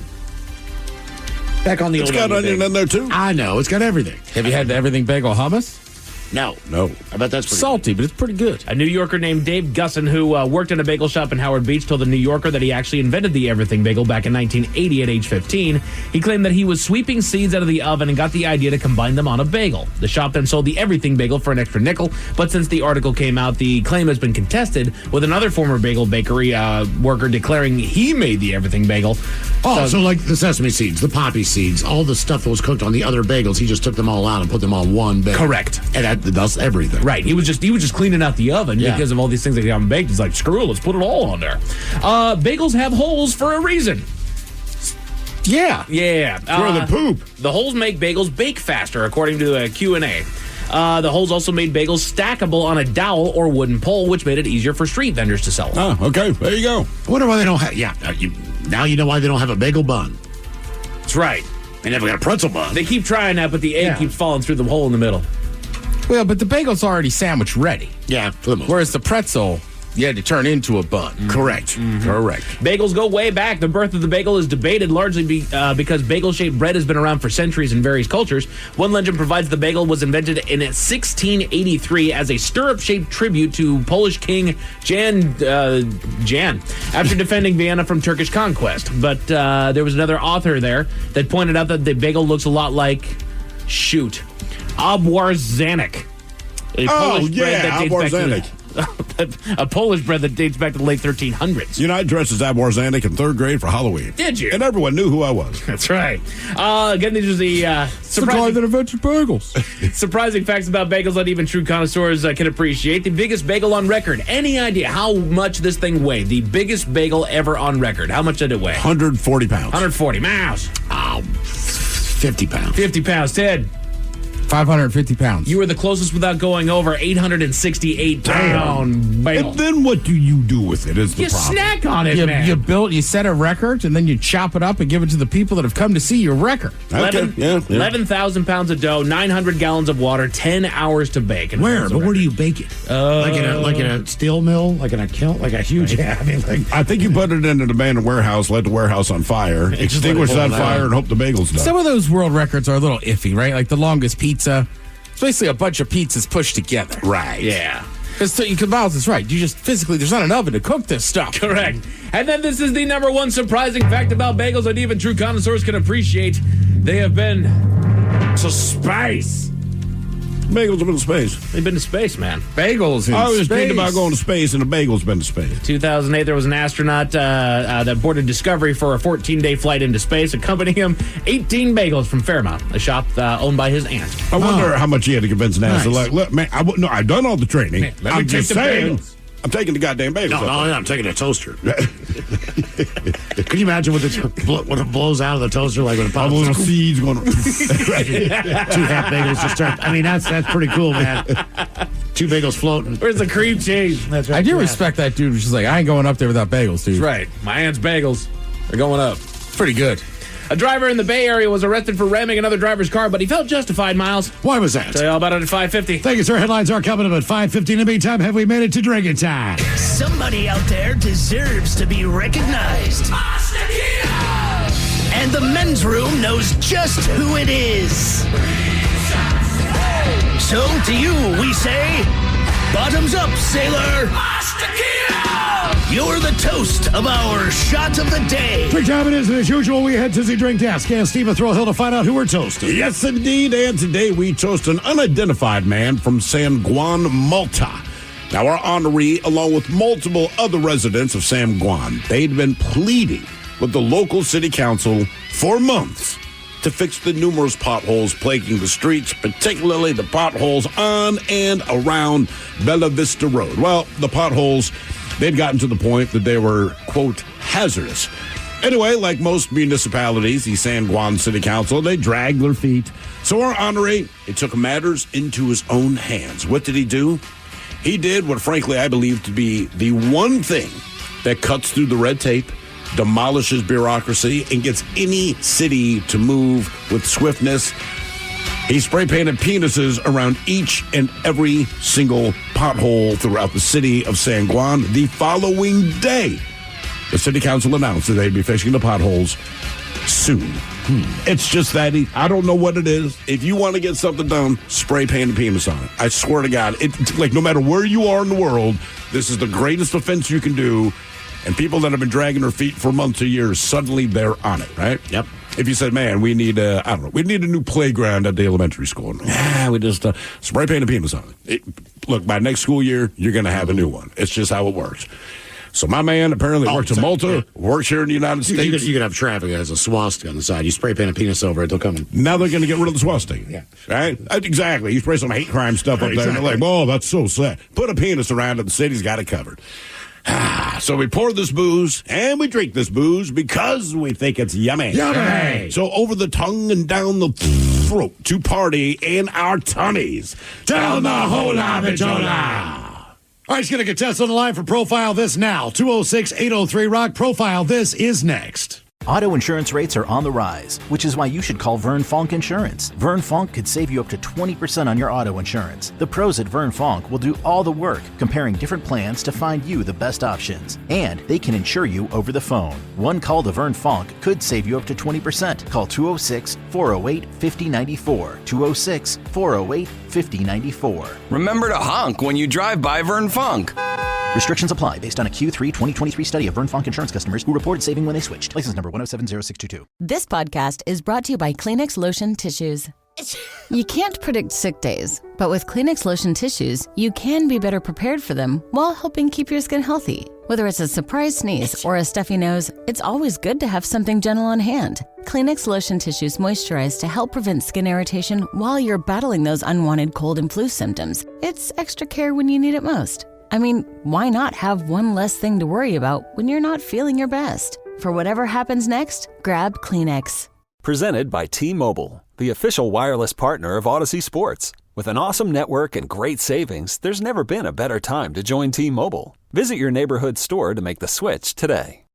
Hey, I'm Ben Stiller. I'm Adam Scott. And we make a TV show called Severance. On January 17th, Severance is back for season 2 on Apple TV+, and we can't wait for you guys to see it. And before the premiere, Ben and I are going to be binging season 1 and putting out daily recap podcasts. Yep. Each weekday beginning January 7th, we'll be dropping an episode featuring exclusive behind-the-scenes tidbits and brilliant insights from our cast and crew and us. Patricia Arquette, Britt Lauer, Zach Cherry, John Turturro, the list goes on. All your favorite Lumen employees, their friends, families, enemies, in your feed every single weekday. And here's the best part. After that, we're going to keep going. Tune in weekly as we recap every episode of Season 2. The podcast drops on the same day the episode comes out. It's the Severance Podcast with Ben and Adam. On Apple Podcasts, the Odyssey app, or wherever you get your podcasts. Escape to paradise with a relaxing 6-night stay in the iconic islands of Tahiti and Moorea. Enjoy an all-inclusive nonstop flight to Tahiti from Seattle or Los Angeles on Air Tahiti Nui, the world's most immersive travel experience. From the vibrant cabins to the warm and welcoming crew, you will be transported to Tahiti from the moment you step on board. This dream getaway also includes beautiful accommodations, excursions, daily breakfast, all transfers, and more, starting at just $26.95 per person. Call 1-877-468-2448 to book yours today. Lovers wants to know, ever forget Valentine's Day in the past? Need to make up for it? Do it and them right this time with the perfect pleasure present from Lovers stores. Whether you're looking for spicy toys, alluring lingerie, or exciting accessories, Lovers has it all. Save 20% when you mention unforgettable at one of our 18 Western Washington locations. Offer valid with free Lovers Afterglow Rewards membership until February 28th. Some exclusions apply. What's up? It's your boy, the Ted Smith. When that pipe starts to trickle and you're in a real pickle, call Pinky. When that burst pipe starts to smell right, call Pinky. When your water heater's shot and it won't get hot, call Pinky. When you get home to a flood, call your best bud. Pinky's Plumbing to the rescue. No job is too big or too small. Pinky's does it all. So when your plumbing backs up and things get stinky, call Pinky's. Pinky'sPlumbing.com.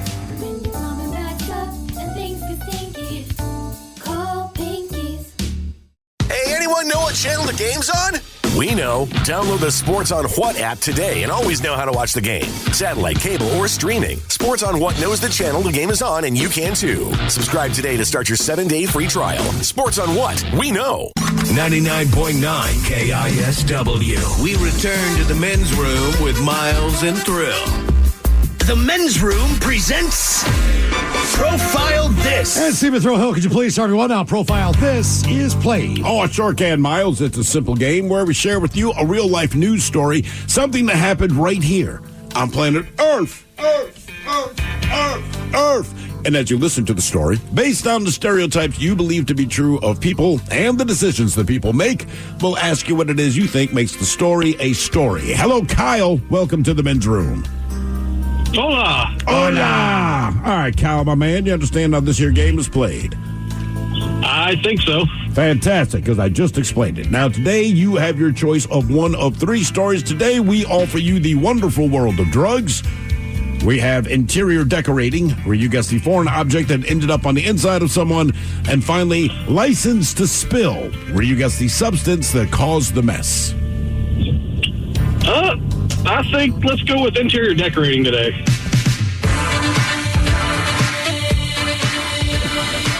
All right, here's your story. This one is short and sweet. We go to Georgia, where 43-year-old Kenneth Gibbs, he was arrested for something, which we don't know, but he is now facing additional charges after he was found with contraband in his in his anus.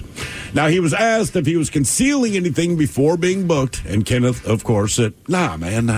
However, a cavity search proved that he was being slightly less than honest when officers digging around up there found contraband hidden in his rectum. The question is, what did Kenneth have concealed inside of the old leather Cheerio?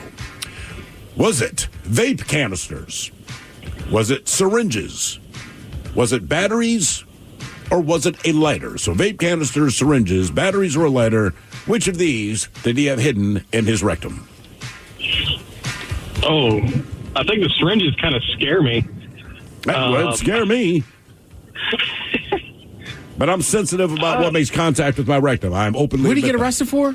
That part of the story never made They're it. just The saying only thing in the through story, booking. when he went through booking, they did the cavity search and they found something up there. Kyle, I'm going to go vapor canister. Vape. Yeah, I'm kind of leaning towards a vape canister also, just because, syringes kind of scares me, and I don't even want to imagine that. Okay. Too late. Yeah. Batteries seem kind of boring, and a lighter also kind of scares me. So, I think I'm going to have to go with the vape cartridges. Kyle, you're very sensitive about what you'd place in your rectum. I think this guy's been to jail before and knows how hard it is to get a light. So he's got a lighter up there. Okay. So I don't know if I really want a butt lighter, though. Myself and I mean, Kyle. here's the deal. You don't want a butt lighter, but if you're doing time and you somehow have a cigarette, if you can get you want to anything smoke in there. it. Right. I'd probably put That's true. a couple of noodles up there if I thought I couldn't get it in prison. I mean, my God. All right, so Kyle, you're going vape. You're going vape pen? Correct. All right. You agree with Miles Montgomery. Both of you said a vape pen. The Ted Smith, you're going for the lighter. Lighter. Are you ready for your big reveal? Yes. All right, let us start with Miles Montgomery and Kyle. You both said the vape canisters. And you are correct. Oh, really? But wait. Ooh. Ted, you went with lighter. The lighter. You are correct. Had you guessed syringes, you'd be correct. And if you had guessed batteries, you'd be correct. My man had vape. Wow. Just to put it in perspective, 2 vape canisters, 4 syringes, 1 vape cartridge, 3 batteries, 1 cigarette lighter, actually 0.64 grams of weed, and a partridge in a pear tree. Damn. Other than the he's partridge been in a pear arrested tree, before. all of that. I just want to repeat: 2 vape canisters, 4 syringes, 1 vape cartridge, 3 batteries, 1 cigarette lighter, 0.64 grams of weed. That's a guy who owns a poop knife. That guy, yeah. I mean, now for all TV news all the time, it's time for TV Time with Ted. And now, because your pathetic life is confined to countless hours in front of a talking box, the Men's Room presents TV Time with Ted. All right, your choices today. You got the Jimmys, Kimmel and Fallon, Seth Meyers, Stephen Colbert, writers, or Ted Smith. Is it Ted or is it late night? That's right there, the title. All these guys have talented teams of writers up and come up with their monologues each and every night. It is up to you to determine, is this an actual late night joke and from whom, or could it be a The Ted Smith original? A survey of tourists say New York is the least friendly state in the country. Though I do have to ask, did those tourists ever consider getting the hell out of the way? I'm going to guess Myers. Fallon. Myers. According to a new survey of tourists, New York is the least friendly state in the country. Though I do have to ask, did those tourists ever consider getting out of the damn way? The FDA proposed putting health information on the front of food packaging. Finally, a way to tell the package of mega stuffed Oreos is good for me. Our snacks are about to be like mullets. Business in the front and party in the back. Colbert. Ted Smith. Fallon. The FDA proposed putting nutrition information on the front of food packages. Finally, a way to tell that package of mega stuffed Oreos is good for me. Yep, our snacks are about to be like mullets. Business in the front and party in the back. Pepsi is coming out with a new wild cherry and cream flavored, which company describes as having a silky mouthfeel. And that's the first time a can of soda has been asked to report to HR. Ted Smith. Yeah. Myers. Pepsi has unveiled a new wild cherry and cream flavor, which the company describes as having a, quote, silky mouthfeel. And it's the first time in history a can of soda has been asked to report to HR. An employee at a Lexus dealership in Texas was fired after they found out about his wife's porn videos. Isn't that just typical? Someone gets fired after the boss gets a raise. Jesus. Ted Smith. Seth. Writers. Nice. I was proud of that one. Yeah, that's pretty good. A designer created the world's largest sandal. Next, she's creating the world's largest sock so they can be worn together by the world's largest dad. Seth. Colbert. In Nigeria, a designer created the world's largest sandal. Next, she's creating the world's largest sock so they can be worn together by the world's largest dad.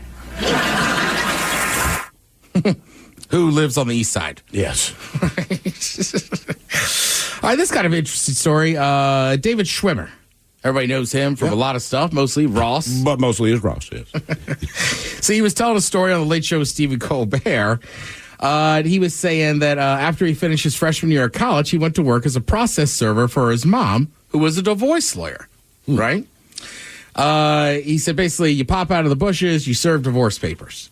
One of those people he had to serve was Rod Stewart. Oh, wow. Oh, no. So this would have been around 1984. So Rob was probably being served, Rod, by his first wife, Elena Stewart, who he married in 79. David Schwimmer says, thank goodness I've never run into him since. I don't know if he knows. I don't think he knows. And it's like, he wouldn't know. But on the flip side, and it sounds stupid, but think of how big of an icon Rod Stewart is, especially at that time. If I'm serving the divorce papers, like, hey, man, I'm sorry about this. You're getting served. Also, can I get your autograph? I know you're not in the mood, but, you know. Yeah, and I mean, that's literally the definition of don't kill the messenger. Yeah. You know what I mean? It's like, hey, man, like, you know you're getting divorced. Some right? guys have all the luck. That's a Rod Stewart. I thought that would get a little laugh track. I didn't need to. I liked it, Miles. Thanks. When you saw him live. Rod Stewart kicks ass live. It was unreal. I highly recommend. And happy birthday to him. His birthday was last week. Oh, really? Yeah. How old is he? Is he 80 something? Probably. And still in great shape. You know, I think he's still producing children. Well, he has plenty of adult children because during his show, like his daughter comes out and does a couple songs or this or that. Right. Yeah, he just turned 80. Just turned 80. Yeah. Oh, all right. How old's Maggie? She got real old by now. Yeah, probably 82. He just sings it louder. I've talked about. I still find it strange that you have to serve divorce papers. Is that just to make sure that the person absolutely knows that their spouse does not want to be with them? I mean, don't you think you know that by that point? I asked somebody about this recently, and they explained, and I don't remember their explanation, but it's like if both parties are in on this, on a divorce, and they gave a fairly reasonable explanation. They're like, look, but they're like, the only stories you're going to hear are from the people that might not have known or the people that were trying to avoid it. So if you know you're getting divorced and they hand you the papers at work, it's like, this guarantees, and the third party's witness, that you, in fact, have this paperwork. I can't say to you, hey, I want to get a divorce. You can go, no. To me, that's what that says. No, we both have to agree to this. That's that's pretty much what it says, and then you're just running away from it, but there's no way for the court to know, right? Exactly. Your mail could have got lost, blah, blah, blah. The court knows damn well this person's just trying to avoid it, but eventually, you got to serve somebody. It's like, all right, then it's like you have no excuse. The server put it in your hand. You've been served, right? Yeah. Now, there's other cases, too, where, like, I don't know, if somebody was to sue, like, the station or whatever, you might just one day get a knock on the door, and it's going to be like the sheriff going, you're getting served. Right. Like, for instance, like my brother's a principal. It has happened to him before. Oh, really? Where he's like, it's terrifying. You know, I mean, look, he doesn't do anything wrong. And it's never good But there's news. just a sheriff, like, what? And they're like, Mr. Smith, the sheriff's here. And he's like, what the hell? But it's like somebody nobody's suing the right. school or that county system, then he has to be served the papers. Right. All right. Just walking out of dinner, it's 9 o'clock. You go up to him, you go, tonight, you've been served. That's it. I mean, Miles, you're right. When it comes to divorce and stuff like that, that is just people, like, it's not going to work. Yeah, exactly. I've been trying to tell you. Yeah. My dad actually did it for a while to kind of make extra money, but I was like, man, did he enjoy it? He strikes you as the kind of guy that probably, at some level, like, yeah.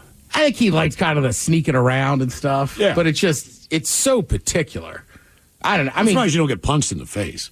That's the issue. It's like anything else, because obviously you're at a volatile point if you're at that point. It's like being a repo man, servant. Like, correct. They're just the messenger on this, but you're also the person that this angry person is going to interact with. I'm taking your first. wife away. Yeah, exactly. Right. Well, right. Don't serve the dude she's with now, or don't have him do the serving. That would be a power move. I mean, hey, you're getting served. Oh, incidentally, I am next for your wife. Just so you know. All right. So I've talked about before on Vice Network. They have this show, Dark Side of the Ring. Mm-hmm. Right. So now they have one called Dark Side of the Cage. So I watched this episode the other night on Kimbo Slice. You guys remember Kimbo? Yeah, I remember Kimbo. Right. Kind of hard to forget. Correct. Right. So it was kind of interesting. Like Kimbo Slice, if people don't remember, this is like early 2000s, probably like 08, 09. Yeah. So basically, Kimbo Slice, I forget where I want to say he grew up in Ohio or something. He had a scholarship to play football. He was always, a giant of a man. Yeah. But I can't remember if it's FSU or Miami. Basically, he gets there. There's some terrible storm. He gets kind of injured and ends up losing his scholarship. Oh, damn. So now he's just kind of in Florida, right, bouncing around, being working doors and this and that, but he's not making a lot of money. Reaches out to a buddy from high school who happens to be in Florida, who is already kind of getting involved and making money in the porn business. Okay. I did not realize this. His buddy was the guy that kind of invented a very famous hunting site. Oh, really? Yeah. Huh. Okay. Or a bus. Yeah. Oh, yeah. Or I don't know what you're talking about. The pizza company. Yes. Yeah, exactly. So, like Kimbo finally goes to him and is like, hey, man, I need to make some extra money. So he's driving girls around from these shoots, blah, blah, blah. And then they find these underground fights that are starting, and they're like, do you want to do it? And Kimbo's like, sure. They put it on the internet, and it blows up. Now, it helped the Kimbo Slice just being that big and everything. Like, he looked like just a badass and kind of that dude. Now, you find out over time, Kimbo was actually a pretty nice dude, kind of a gentle giant and all this stuff. But he doesn't know. So he's doing all that. And remember, even at this point, the UFC is not quite what the UFC is, but I get it. I was in that camp of like, this guy couldn't fight in a real MMA fight, blah, blah, blah. So then he goes up to Boston. They filmed this fight with him and like the quote unquote toughest cop at Boston. Okay. And the cop, it was illegal, but put him in a chokehold, like used some jiu-jitsu. So that's what they're still, and the people saw this and went, well, Jesus, like if he just knew a little bit of jiu-jitsu, we could have him fight. So then he gets involved with, Elite XC or these kind of smaller promotions. And at this time, network TV is like, we need something to put on network TV. So they start putting these things on, blah, blah, blah. He blows up. A lot of people aren't happy about it, but he's winning fights. And frankly, people just get in the cage and they're scared. Then he loses that one, and it's like, he's going to be out of MMA. And Dana White, who runs the UFC, had been one of the biggest, this guy's a fake, blah, blah, blah. So then he's like, look, I'll give you a shot, but you got to be on the Ultimate Fighter. Like, you got to work your way up the system. Yeah. And for Kimbo, like that's a very respectful move, right? Because, I mean, he could have, and granted, he's training with Boss Rutan, who's a legend. So he's learning good stuff. But to take that step back, he was already making, $60,000, $70,000 on a fight to be like, all right, I'll be on the Ultimate Fighter and stuff. And everybody talks about it. Like, once he gets involved, they're like, man, you just love the dude. Like, you want to hang out with him. Yeah. Family man, this and that. Unfortunately, he had this heart condition that I guess Kimbo knew about, but he didn't tell anybody. Right. Because basically anybody would have been like, you need to stop fighting. You can't fight. Or you're going to die. And he's like, I got to do this for my family, this and that. So that's when you end up having that horrible fight with him and Dada 5000, some other Miami street fighter where they just looked out of shape and this and that. And it was pretty sad. And he ends up passing away. But I mean, even his son's sitting there talking. He's like, hey, my dad was pretty honest. Even when he was dying, he's like, I had a good life, this and that. It was a very good look at, like, you're so used to seeing these like big tough guys. And it's like, there's a real human in there and a good dude. And good on him. And I used to be one of them. It's always easy to look at sports. I mean, acting, I guess, is kind of the same way. But it's always easier with sports to sit on the side and go, he doesn't know. He'd never have a shot. He's just a street fighter. Then that guy said, all right, I'll suck it up. I'll go through your basic like mini camp or whatever and learn how to fight. So pretty good series. Any of those dark side of the whatever, like they're good, but you don't ever leave happy. You don't. I will say, at least with this one, it's sad because he ends up passing away. But those dark side of the rings, man, those wrestlers are into some messed up mess. Oh, yeah. Right? Like, just, those are real dark. My wife and I watched a few of those, and we're like, I don't know that we need to see this. They're not bad to revisit every once in a while, but like once a week we'd watch one, and I'm like, I'm in a terrible mood. I feel weird, man, Lay off of this. Yeah. Well, and I know Mike started watching the Vince McMahon documentary on Netflix as well as I have. Like, it's not hard to see how it trickles down. Right. It's like, you got to have scumbags running scumbags. Mm-hmm. This stuff's going to happen. And frankly, I shouldn't just say scumbags. I mean, if people don't get in trouble, I don't care if it's a child or if it's somebody in their 20s, 30s, or 40s. If there's no consequences, people don't stop doing it. That's exactly it. Right. It's like we were talking about with Joe Namath live on TV telling Susie Colbert, I want to kiss you. He had been blacked out drunk so many times that line did work. It didn't even dawn on him that he's on national TV. He just is used to being in a bar going, I'm Joe Namath. I want to kiss you. And somebody kisses him. Guy named Chuck. Let's see. Obviously, these people are still helping out and trying to do what they can with the fires down in California. Beyonce, she postponed some giant announcement, which is good. Jay Leno's been driving around in his own fire truck. It does not surprise me that Jay Leno has his own fire truck. Me neither. To feed first responders. It's like an old REO Speedwagon. It's not a functioning. Right. He's just using it to feed. But I believe it. He's such a car enthusiast. He probably has an ambulance, probably has a fire truck, probably has a cop car. Yeah. Paris Hilton raised almost $800,000 in just 72 hours. Damn. That's pretty good. All right, Paris. Yeah. I mean, there's a lot of people chipping in and helping out. I would also say, like, there was a podcast with Christina Applegate and Jamie Lynn Sigler, I believe. Yeah. They were talking about, like, look, I know this is just how the country is now, right? Like, everybody wants to, if it's not your team, you got to hate the other team and be, and look at misery. But like they were saying, like, look, Hollywood's Hollywood, but not everybody there is a rich, famous actor or actresses. There's a lot of people that have lost everything they own there. Oh, yeah. This isn't just save your, Sodom and Gomorrah, God's getting them kind of stuff. It's like these are real people who are going through real situations. So I agree with them. Like, not everybody is a Hollywood star that lives in these places. Most of them are not. Those are the only people we keep hearing about. But overwhelmingly, it is not rich people. There's a lady the other day, she's like, I work 3 jobs. I've lost everything. But no one hears about me because so-and-so's house burned down. It's not that you don't feel bad for them, but she's like, they're going to recover much quicker than me. Right. And if they do a movie, they're going to get $10 million. I'm still making like $18 an hour. We've also gotten into this thing now where everybody's got to question everything, which I'm not saying it's not wrong to question stuff, but also terrible things happen. Mm-hmm. Okay? Like natural disaster, good stuff, maybe. But also, natural disasters happen. It's almost like remember, all natural. Right, like Southern California doesn't have water, right? They divert it from the Colorado River. You know what I mean? Like a lot of bad things just happen because they do. You can't predict some of this stuff, what's going to happen or this or that. And it's like, There's nobody to blame. You know, you could go back and go, we could have done, but right now, it's just we just got to, those people need help, right? Same with what happened in North Carolina was terrible, or the fires in Hawaii. These are horrible things that happen. You know we're what I mean? looking at you, Oklahoma, during tornado season. We're looking at you, Florida, during hurricane season. I mean, these things happen. That's why they're called natural freaking disasters. Right. And unfortunately, the way life is, there's not always an easy answer or somebody to blame. Right. No, that's fact. Thank you, Ted. We appreciate it. You're listening to The Men's Room. Wow. What's up? I just bought and financed a car through Carvana in minutes. You? The person who agonized 4 weeks over whether to paint your walls eggshell or off-white bought and financed a car in minutes? They made it easy. Transparent terms, customizable down and monthly. Didn't even have to do any paperwork. Wow. Mm-hmm. Hey, have you checked out that spreadsheet I sent you for our dinner options? Finance your car with Carvana and experience total control. Financing subject to credit approval. Hiring is a lonely business. Posting jobs, sifting through resumes, interviews with unqualified applicants, being ghosted. What if you could link with dozens of qualified candidates who are ready to work right now with just one connection? That's Express Employment Professionals. Find us at expresspros.com. One connection, the workforce you need. Problem solved. Express Employment Professionals. expresspros.com.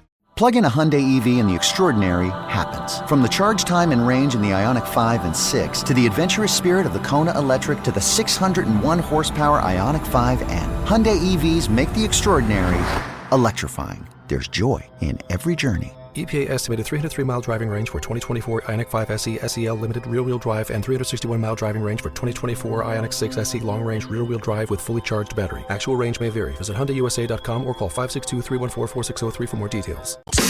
Now, it's time to hit the headlines.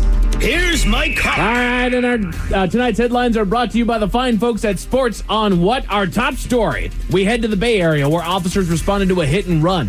They got a report that a 62-year-old man had rammed another car before taking off from the scene and evaded officers who tried to stop him. They eventually caught up to him and arrested him on various charges, but he wasn't afraid to explain his actions. No. You see, he had been driving down the road when he noticed his victim driving with his high beams on. Feeling concerned about the, quote, brightness and potential radiation, he felt the best course of action was to ram the other driver 3 times before fleeing the scene. Okay, I see where you're coming from. You crazy. Brightness and potential radiation. His explanation as to why he evaded officers was the simple threat that you never know who's impersonating an officer. Regardless of this ironclad defense, he's now facing charges. I mean, okay. Not You're okay. Wrong. I don't know that you're a cop. Just so you have a badge that says you're a cop. I can go on Amazon and buy a badge that say I'm a cop. Exactly. Doesn't mean I'm a cop. But you know what you did. But I knew that you were a cop. Right. This is one of those guys that you knew back in school that had you dead to rights, even though they knew you had him dead to rights. It's the guy that argued with the math teacher. No, you said, what do you think 5 plus 5 equals? Correct. I thought it was 11. Right. Why am I wrong? Well, you're wrong because you're a dumbass. Right. Brightness and potential radiation. Yeah. That one just... I mean, he's not wrong. Light is just radiation that we can see. That it is. And look, I feel like we've all been pissed at somebody who's flashing their brights when they shouldn't be. Yeah, of course. How bad of a day are you having you're going to ram somebody? I don't think he's having a bad day. I think he's just nuts. I think he's just having a day. That's fair. That's fair. Radiation from your headlights. Look out. Well, I mean, it doesn't happen often, but somebody did it to me the other day, and then, honestly, it was just like a 1-lane road. I just pulled over. I said, all right. And then I watched this person going around a curve past somebody else. I was like, Jesus. Yeah. Like, I was never going to go fast enough for that dude. No, they get wild out there, man. You're right. It was out in the sticks. In other news, to Michigan, where a stolen vehicle has been returned. Police got a call about a stolen Trailblazer that they were tracking the location of as it headed south. They got into contact with their counterparts in the nearest county to the SUV, and they happened to be in the proper area to intercept the car, which pulled over right away when prompted, which is good. Officers got to the window to find their culprit, the owner's 10-year-old son. Wow. They also found a 12-gauge shotgun along with a stockpile of ammunition and a small amount of marijuana. Because who doesn't just like to smoke a J and fire off a few shots? They don't know where he was going or why he ended up 100 miles away with a shotgun. He simply told officers that he didn't like it at home. He was held until his parents arrived, and the local prosecution office is requesting the young man be petitioned for charges. And we were talking about it off air. This guy, this 10-year-old, drove 100 miles away from home because he didn't like it at home. And so you gave him back to his parents and then said that he should be petitioned for charges. Like, are we following up? Like, we bringing CPS in here at all? Like, I think that might be a move. Maybe check out and see what that home environment is like. Because like I said, I feel like everybody at least knows somebody or did it themselves, ran away from home, and you don't make it further than the street corner. Right. You drove 90 miles? And only stopped because the cops made you. Right. How are you going to pay for gas, kid? With the shotgun. I mean, you have some cash on him? You know he doesn't have a credit card. Was he just going to drive the thing till I ran out of gas? I'm just trying to think. Hey, man, I need I'm 10 cash. years old. I made birthday money? What do you got? Well, you know what? Not every plan's fully thought out through, though. Can we keep a beat on this guy a little bit? Yep. Wild story out of the UK as a group of thieves pulled off an epic heist. Surveillance footage was released and an investigation is ongoing after a business was busted into the dead of night. A porta potty firm. The thieves snuck onto the property and used their own equipment to steal $10,000 worth of portable toilets, chemicals, gas, and piping. Understandably, authorities and managers of the business were baffled at the heist and are still looking into catching those involved. Yeah, to think if I'm going to spend that time to steal something, that's probably not it. Right. And if anybody's stealing, everybody's going to bust into our friends at the Honey Bucket up there by Woodmill. You know, we're heading up there for our logger launch party there. Correct. They're right there next door. If anybody busts into that, it's some dumbass kid who's like, hey, let's go break into the Honey Bucket. That's what I'm going to say. You have wineries, breweries, and you're going to break into that. Right. Okay. Yeah, no kidding, man. No kidding. But just in case those stories left a bad taste in your mouth. Thankfully, there's good news. We head for Southern California, where another fire truck is headed into the fray, Ted. All right. Crews from all over the country and even others along our border have jumped in to lend a helping hand, putting out the devastating fire, and now a local has decided to dispatch his own. Comedian and former late-night host Jay Leno put his 1941 American LaFrance fire truck out of his garage of classic cars and headed for the front lines. He and a crew unloaded a complimentary lunch of barbecue as well as several packaged lunches to give to others that couldn't be at the buffet line. He said that he was moved at the camaraderie during the fire, but laments that it took so much to get us there. Then he tripped out of the truck, fell, and busted his head open. Oh, no. Let's keep reading the most about Jay Leno lately. He gets bruised up a lot, dude. He's having a hard time keeping up. He should wear a helmet. Pull it together, Jay. As far as men's room sports, despite setting the tone early in the game with a shorthanded goal, the Kraken found themselves behind 2-1 as they went into the third period against the Penguins. But the team rallied to come up with 2 goals in less than a minute to take the lead in an empty net goal as time wound down to put the nail in the coffin, beating Pittsburgh 4-2. How about that, Jens? Let's go, boys. They've got the night off as they head to Winnipeg to take on the Jets tomorrow evening. As far as what you got tonight, you got college hoops on the ESPN alternative channels, Big Ten and CBS Sports, hockey on TNT and True TV, and pro basketball over on ESPN. As far as your weather, partly cloudy tonight with some patchy fog and a low of 37. Opens up to tomorrow, where we can expect cloudy skies with a slight chance of rain and a high right around 44. That is it for your headlines. With that, Mike Hawkins out. Thank you, sir. We appreciate it. We'll see you next time for the Turn Up Big Dummy. The head chef is back with Ted's Meat and Potatoes. Lovely Jolene is up next. Yes, indeed. It is all true. But in the meantime, well, we be all about this bitch. So until next time, please do what you do best. And for Letha's sake, stay beautiful.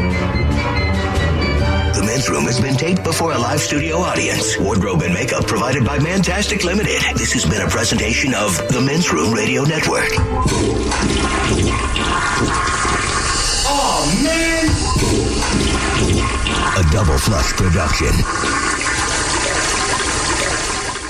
The brand new Grand Casino and Shoreline is now open. Step into the action with Vegas-style table games like Baccarat, Heads Up Hold'em Poker, Pai Gow, Blackjack, and High Card Flush. Feeling hungry? Feast on delicious Chinese, Vietnamese, and continental dishes plus breakfast favorites. Dine in or take out. And don't miss daily happy hours from 4 p.m. to 7 p.m. and 10 p.m. to midnight. Grand Casino and Shoreline off Aurora. Open daily from 9 a.m. to 4 a.m. Visit GrandCasinoGaming.com. Welcome to the Grand Experience.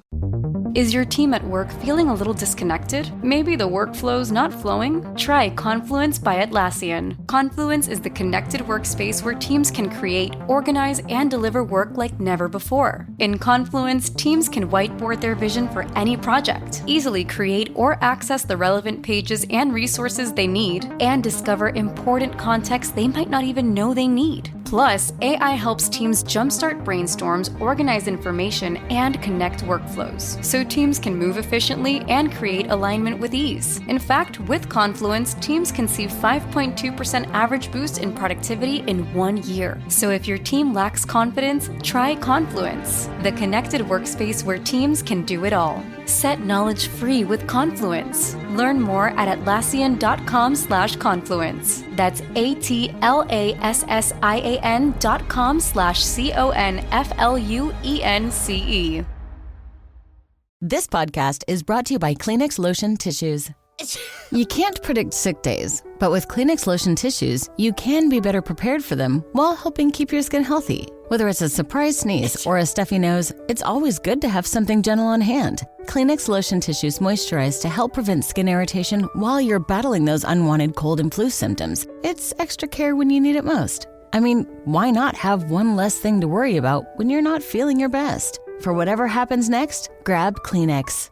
Auto insurance rates are on the rise, which is why you should call Vern Fonk Insurance. Vern Fonk could save you up to 20% on your auto insurance. The pros at Vern Fonk will do all the work, comparing different plans to find you the best options. And they can insure you over the phone. One call to Vern Fonk could save you up to 20%. Call 206-408-5094. 206-408-5094. Remember to honk when you drive by Vern Fonk.